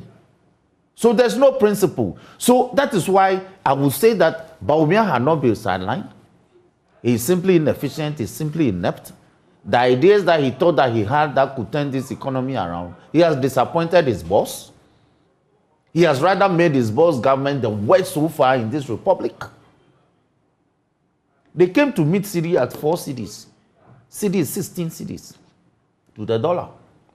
So if you simply kept your money in the bank, thinking that you have invested the money in some investment portfolio, you were doomed. Talk to young guys who are businessmen in the street. They said the depreciation of the cedi alone within the past 1 year has dwindled their capital. So it is not funny. So the governor of the Bank of Ghana must go. Ken Ofori-Atta himself must go. Edubuahin, Minister of State at the Ministry of Finance, must go. I pity their 2 deputies, Abna and Dr. What was his name? John Kumar. I pity them. Because as deputies, even some people are calling that they too should go. Dr. Bawumia, if he has any credibility, he should resign and go and focus on his campaign. So you're saying that if there is any truth to the street talk that he's been sidelined, then he should resign. By the strictures of our constitution, nobody, even the president, cannot sideline the vice president. Okay, so how about this? We sit at a table, you bring your ideas, we bring your ideas, I dismiss yours, I take. I mean, yes, logically, legally, somebody cannot be sidelined. But in the real principle of the work being done and who is really in charge, are you saying that cannot be done? You are the head of the economic management team. Do you know what that means? I appreciate what it means. But when you are the producer of a program, and you have other teams that work with you, can you say that as a producer, your subordinates are rather sidelining you when you call the shots? But this is politics, right? And you know these things. No, this is not politics. This is governance. This is not politics. This is governance. The politics is what brought you into power. So when you come to power, you don't do politics. You do governance. So when you have your own people doing politics with you, you leave. You don't belong. All right. Let me take your final words, Doc. So we heard from constituents in Dome-Kwabenya. They say that the problem is not with their MP, some of them. They say that if she stands again, they will vote for her. They think it's a party problem. They think it is a reflection of bad governance. Your quick thoughts on that as we wrap up the conversation. Hello, Doc? Hello, can you hear me? All right, yes, I can. Yes. I want to ask, will I be doing something on the resignation of Ken? Do you have anything to share on that? Yes. All right. So let's do it briefly then, and then you can share your thoughts on what Adwoa Safo's constituents think. Yes. So I think that, you see, it's about the people, the voices of the people, and when in a democracy, as we cited the case of the UK, I think that it is about time that our politicians also begin to realize and appreciate the voices of the people. Now, if for any reason you come to serve a nation and the people are calling for your head, I think that it would be very honorable, for you to put your job down and go, because the very people that you are serving are the very people who are saying we don't want you. So to save your face, to preserve your dignity, to preserve your credibility and image. I think that it is right that, Honorable Ken will probably resign and leave the seat for Ghana, for Ghana to look for whoever they may choose, to deal with the situation of the day. Secondly, before I move, after that, let me move on to the Dome-Kwabenya issue. When you hear or you listen to the voices of the people on the streets, obviously it is a divided discussion. Right. See people going for her, others are saying that she should go. People are actually blaming the government and the MPP for not doing the right thing. And that is what we all are. But you see, from that political marketing angle, with regards to, the benefits of Adwoa Safo to the party, for me, in spite of all that is happening, I still see Adwoa Safo as an asset to the MPP party. And the reason is that simple, because when you look at her track record in terms of vote gain, for the Dome-Kwabenya, it is something significant. Now, we heard one of them saying that if the MPP won, they should just let her go and then bring another person and see what will happen. Again, I also share in that view, because you wouldn't probably know what is going to happen, especially when the MDC has come that close in the 2020, elections. And so I believe that if there is anything that the MPP must do politically and strategically, they need to do it. If they don't do it and they fail, that is their own cup of tea. And I also believe that it is also an opportunity for the MDC, to also probably pick on this and do things right in the Dome-Kwabenya, enclave. Why do I say that? Because you see, when you consider Dome-Kwabenya and their political value in terms of votes, it is one of the largest, constituencies in Ghana. And so, whichever party that takes use of that constituency is likely to make significant gains, in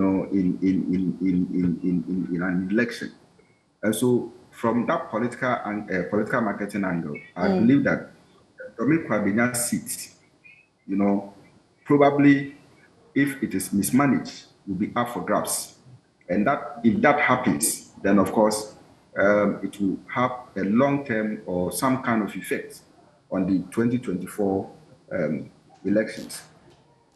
I expect that, going forward, the MPP leadership, will do that right thing. When you hear what the people were saying, some people were trying to give hints about whatever, as Honorable lawyer was trying, Dafia was trying to say, with regards to issues regarding to ailment and family issues. All right.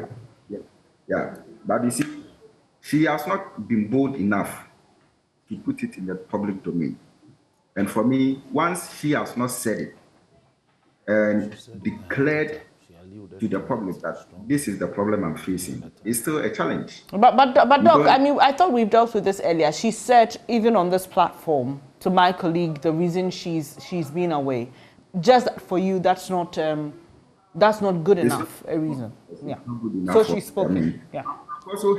I've also heard that she has said, even though I've not read, so I can't make it for a fact, that she may lose her son or child to the American state if she's not there with the baby or something. Okay. And to me, it's also something that is not right. So it boils down to the point as to whether she wants to remain and keep her seat, or whether it is a punishment to the MPP. Right. So in conclusion for you, like you said earlier, she has to do the moral thing, which is to give up her seat herself. I appreciate your time and perspective shared on this show. Dr. Tutubuahin is a marketing lecturer at the University of Education, Winneba, and political marketing consultant. In studio, I've also had Roxanne Dafiamepo. He's MP for South Dai and a member. Roxanne Dafiamepo. Dafiamepo. I try. You try. Like ever. Yes. Okay, so let me do it again. Roxanne Dafiamepo, MP for South Dai and a member of the Constitutional, Legal and Parliamentary Affairs Committee. Thank you so much for sharing your thoughts with us this morning. But before you go, a quick one. Did you follow the National Science and Maths quiz? Yes. You did? I did. Did your school get to the final? My school is, no. It's Mauli school. We didn't get to the final. Oh, but you did. I think the lady who competed for you won the best female contestant. So there's something to be proud about. So we are hoping that next year we'll get to the finals. Right. Yes. Right. We wish you all we the improve best. every year. We improve. We get better. Yeah. Yes. But let me commend Prisek Prempeh and of course Adisco for getting to the finals. It's a beauty watching. It tells you that as a nation, gradually, science and teaching the science is improving. Yeah, it's improving. Yeah, it was a really exciting contest yesterday, and it was down to the last round. Anybody could have won it, including Adisadel, who were trailing behind a bit, but they could have also won it. So kudos to all the boys. Congratulations to them. Congratulations to you. And but I think the prizes should be improved. Look. When I was in school, we used to do National What Do You Know? That we did every morning of Sunday on weekends. And then on occasions, we did for a couple of prizes. And I think that it takes a lot of industry to participate in things like it makes you knowledgeable. Yeah. Anybody who participates in things like that becomes a very knowledgeable person because of you have to read practically everything. So I think the prizes should be improved. The kind of monies that are given to them as prizes for the kind of knowledge this student display, I may have to do a statement on the floor. Oh, that would be interesting. GES must come in, the ministry itself. We don't have to leave it for prime time alone. But this is sponsored by the GES. No, I think that goes produced by Prime Time, sponsored by the I think the prizes ought to be improved. Parliament, we should be able to vote some money every year to enhancing the prizes. That's my opinion. Good one. That's a good one. And thank you for sharing with. Were you a science student? No, I was arts. Oh, general arts. Yeah, but my twin brother is gifted in the sciences. Oh, you're a twin. Yes. Oh, interesting. So he's an engineer. Okay, I was going to pose a question, but since you didn't do science, I'm praying that next year my schools in South Dine, Peki Sectec, Bebe Sectec, and Tongo Sectec will feature. All right. And feature well. We will keep our eyes there. Yes. All the best to you, sir. Thank you. Well, so that leads us to our next conversation, the National Science and Maths quiz. We'll take a quick breather. When we come back, we'll be speaking to the winners of the 2022 edition. You don't want to miss it. Do stay.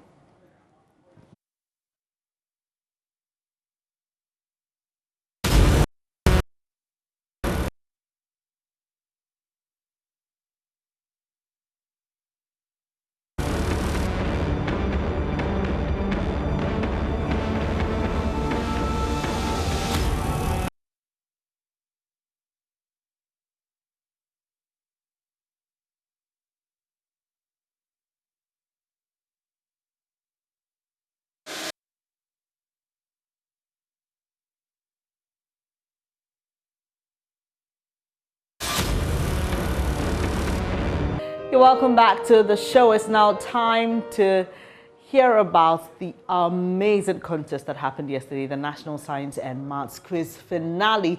And by now, you should know that it was won by Prisek Legon. And they say they are 7-11 gold because they've won it for the 7th time, extending their lead against Prempeh College to 2 trophies.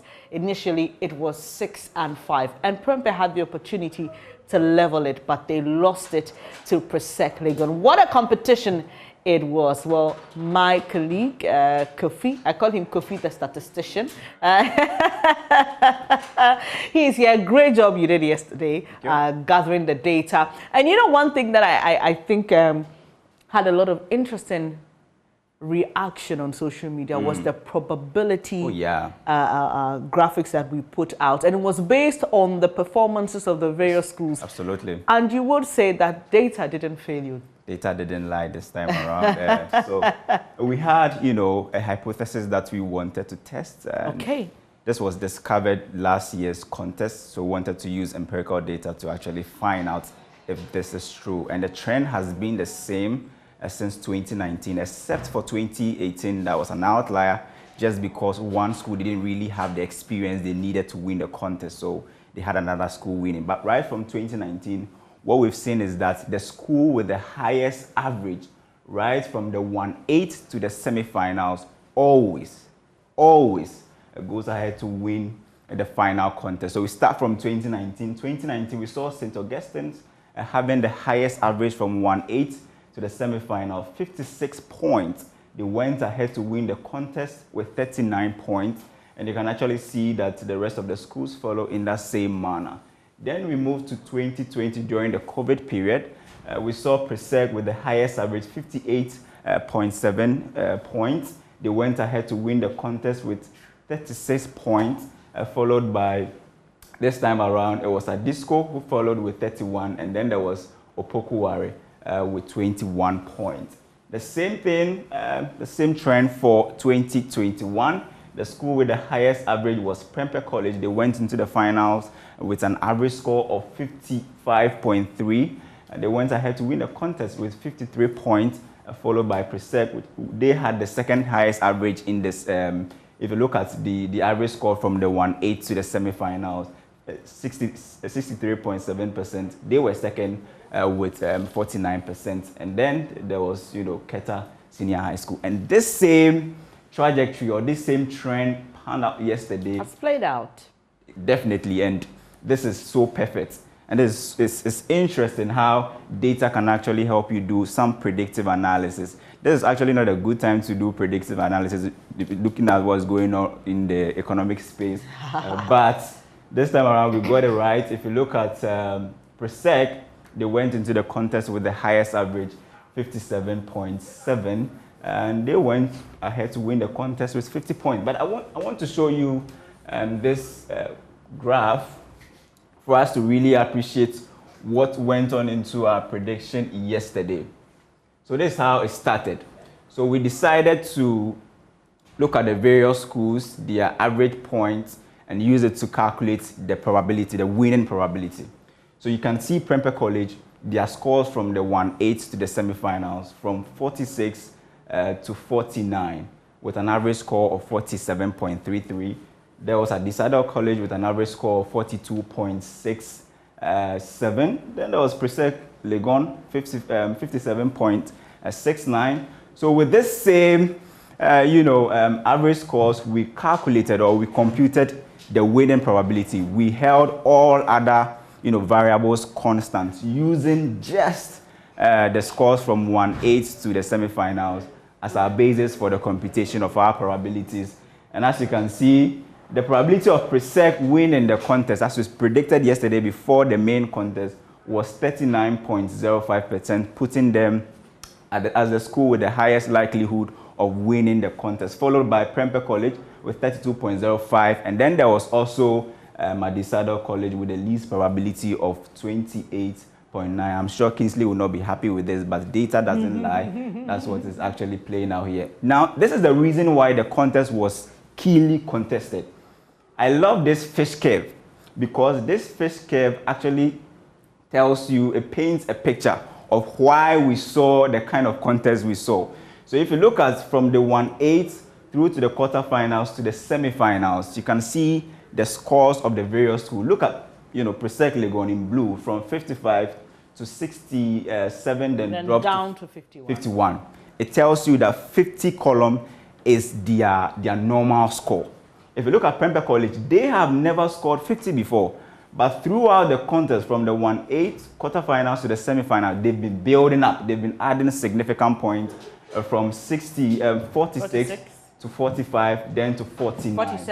47 to 49. Then there's Adisco. They had a very huge outlier.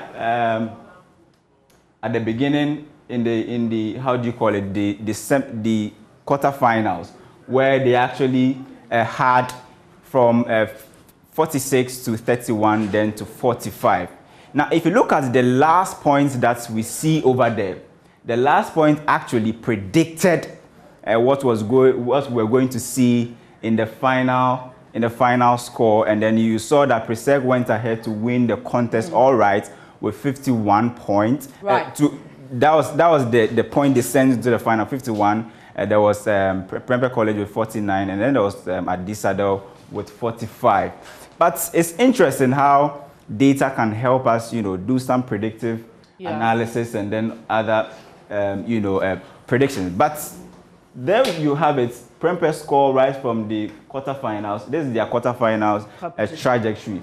The reason why Prempeh College students have allowed the contest to go into the fifth round to be determined, for the winner to be determined, is that if you look at their performance in the fifth round, they usually do not add a lot of points.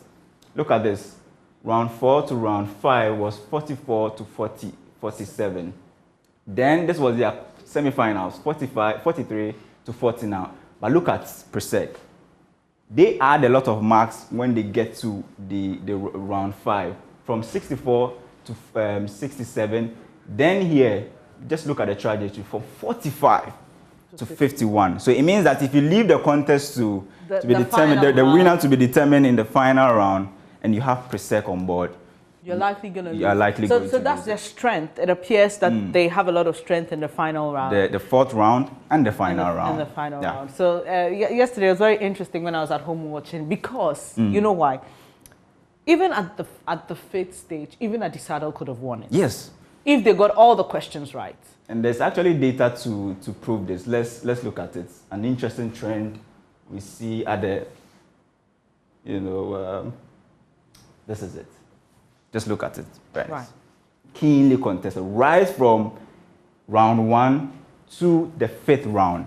All the schools. Round 2 was where Adisadel failed to pick up a point. And I think that was where they struggled a bit. Because if they had managed to pick up any point there, it would have been a seriously keen. Yes. I mean, more keen than we saw. And mind you, Adisadel College, they are also very good in the round 4 and then round 5. So probably they were banging all their hopes on probably on round 4 and round 5. But you also have the fastest fingers. Absolutely. Being the pre-seconds, they were also on board. So this is an interesting trend. So you see that Presec left all the other schools behind in the fifth round, and they went ahead to win the contest beautifully.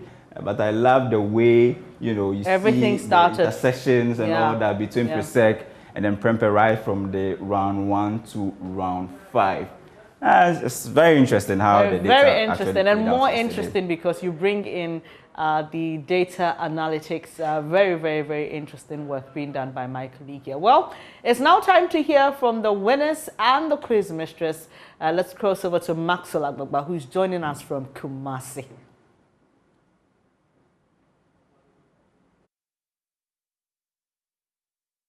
Yes, we have the winners of the 2022 National Science and Math Quiz, undisputed champions. Like I said earlier, they've now solidified their position on the NSMQ trophy table. And Prempeh College now with 5 trophies. Presec now with 7. Alfred Kenninsia, John Tinkran, Jidefu Afram, and then I have Austin also. Austin, gentlemen, welcome. Thank you very much. Tell me, what's that? Were you able to sleep at all? Were you able to sleep? I couldn't sleep. I don't know why.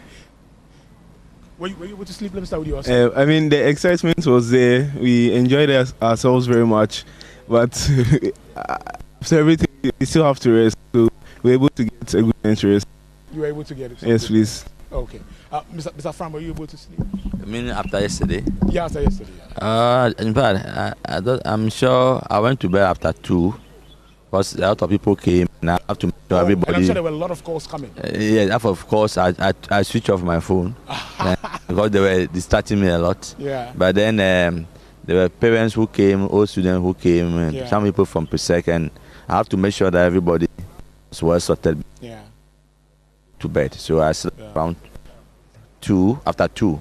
Wow. Then I wake up around 5 something. Yeah.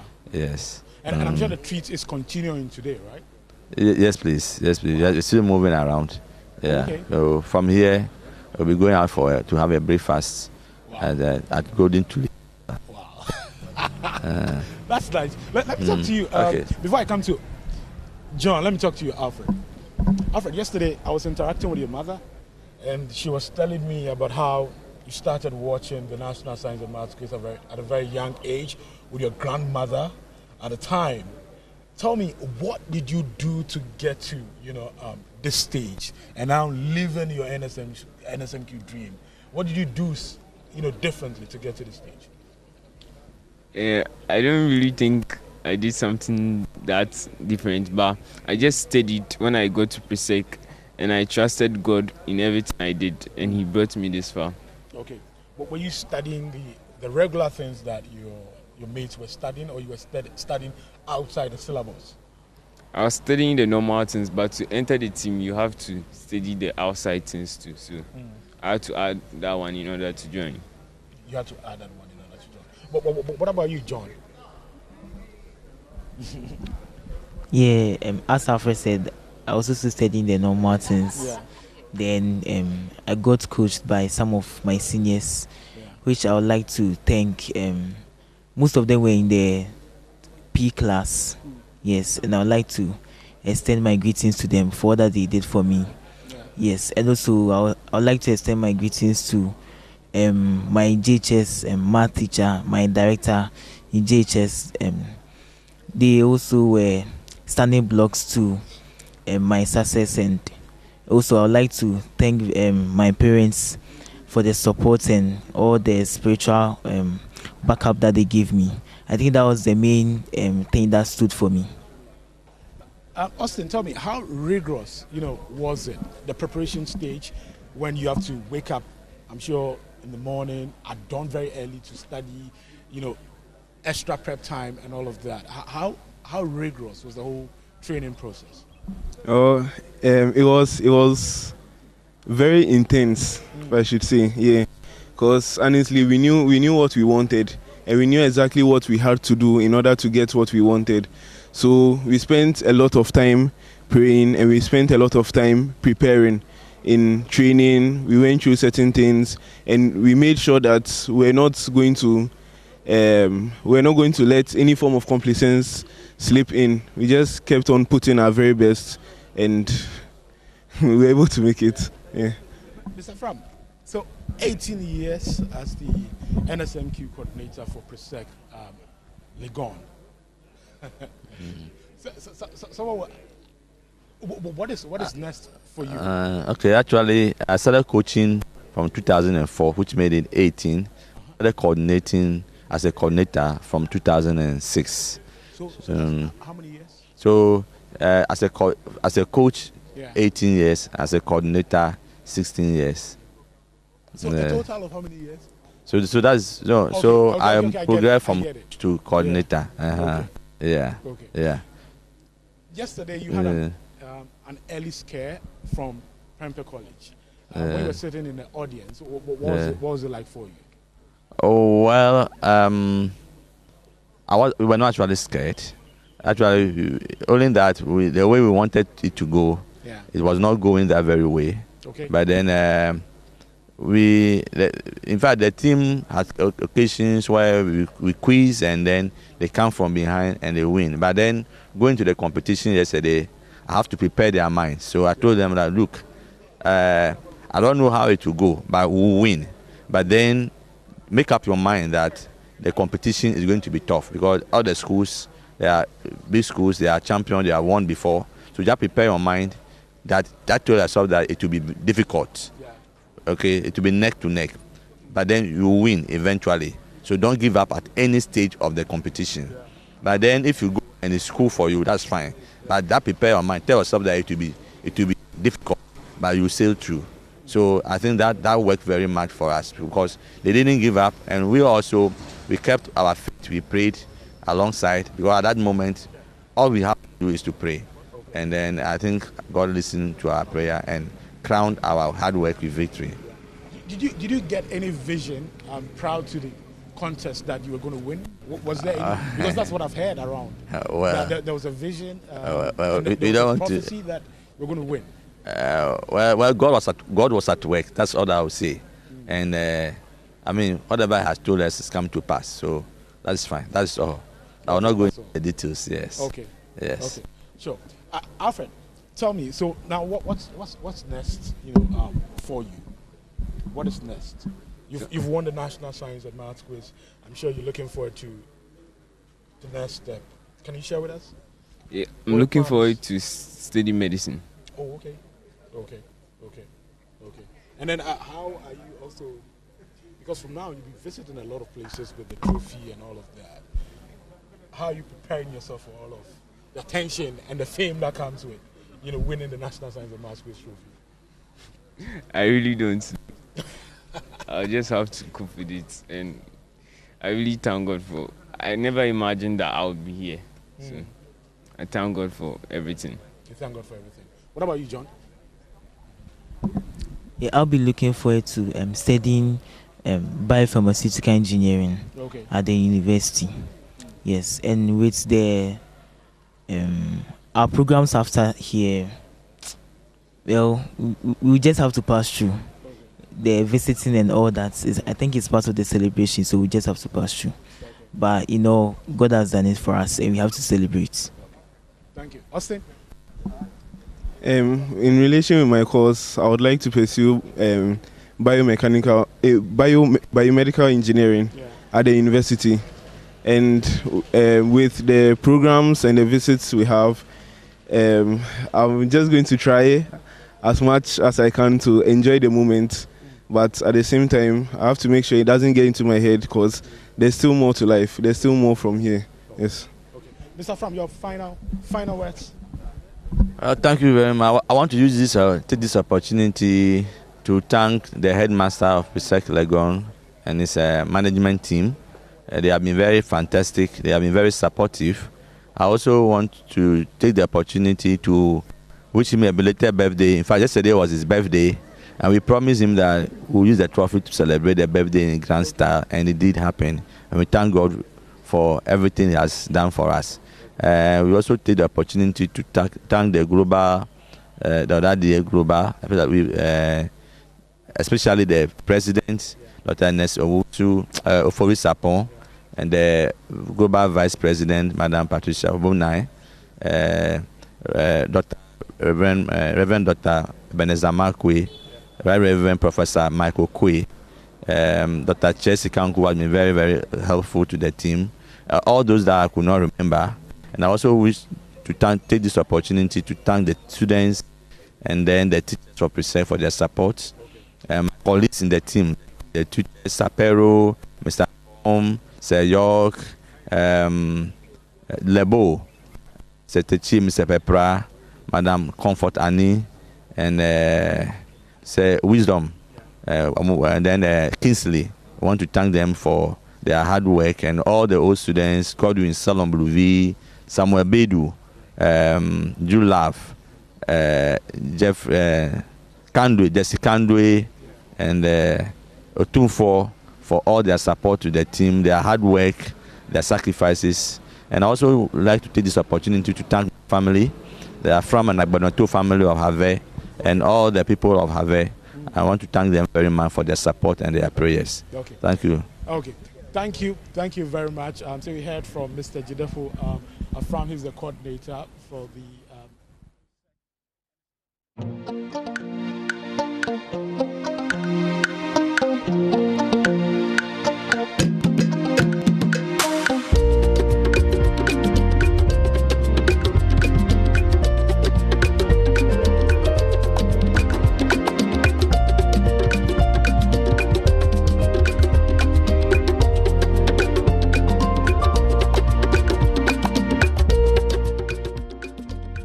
Once again, congratulations to Presec on winning your 7th NSMQ trophy. Better luck next time to Prempeh College and my very own Adisado College. Better luck next time.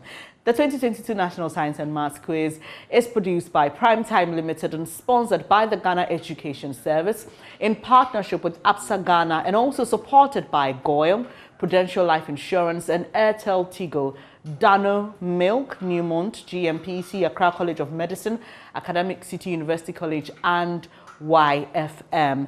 The broadcast of the quiz on Joy News is supported by Virtual InfoSec Africa, Virtual Security Africa, Vitamilk, Alumni by Enterprise Life, Cowbell, Fatex Toilet Roll, Ace Medical Insurance, Azar Group, Kings Group Limited, Family Health Medical School, the Basto School, DBS Corba, ZNZ Smart SAP, NASCO Electronics, and Lumitrust from Pharma Trust. And that's how we end this edition of the AM show. But before I go, hello Ghana, happy moment is here. Let's storm World Cup Qatar 2022 with Storm Energy Drink, Puma Soft Drinks, and Awake Drinking Water from Casapreco Company Limited.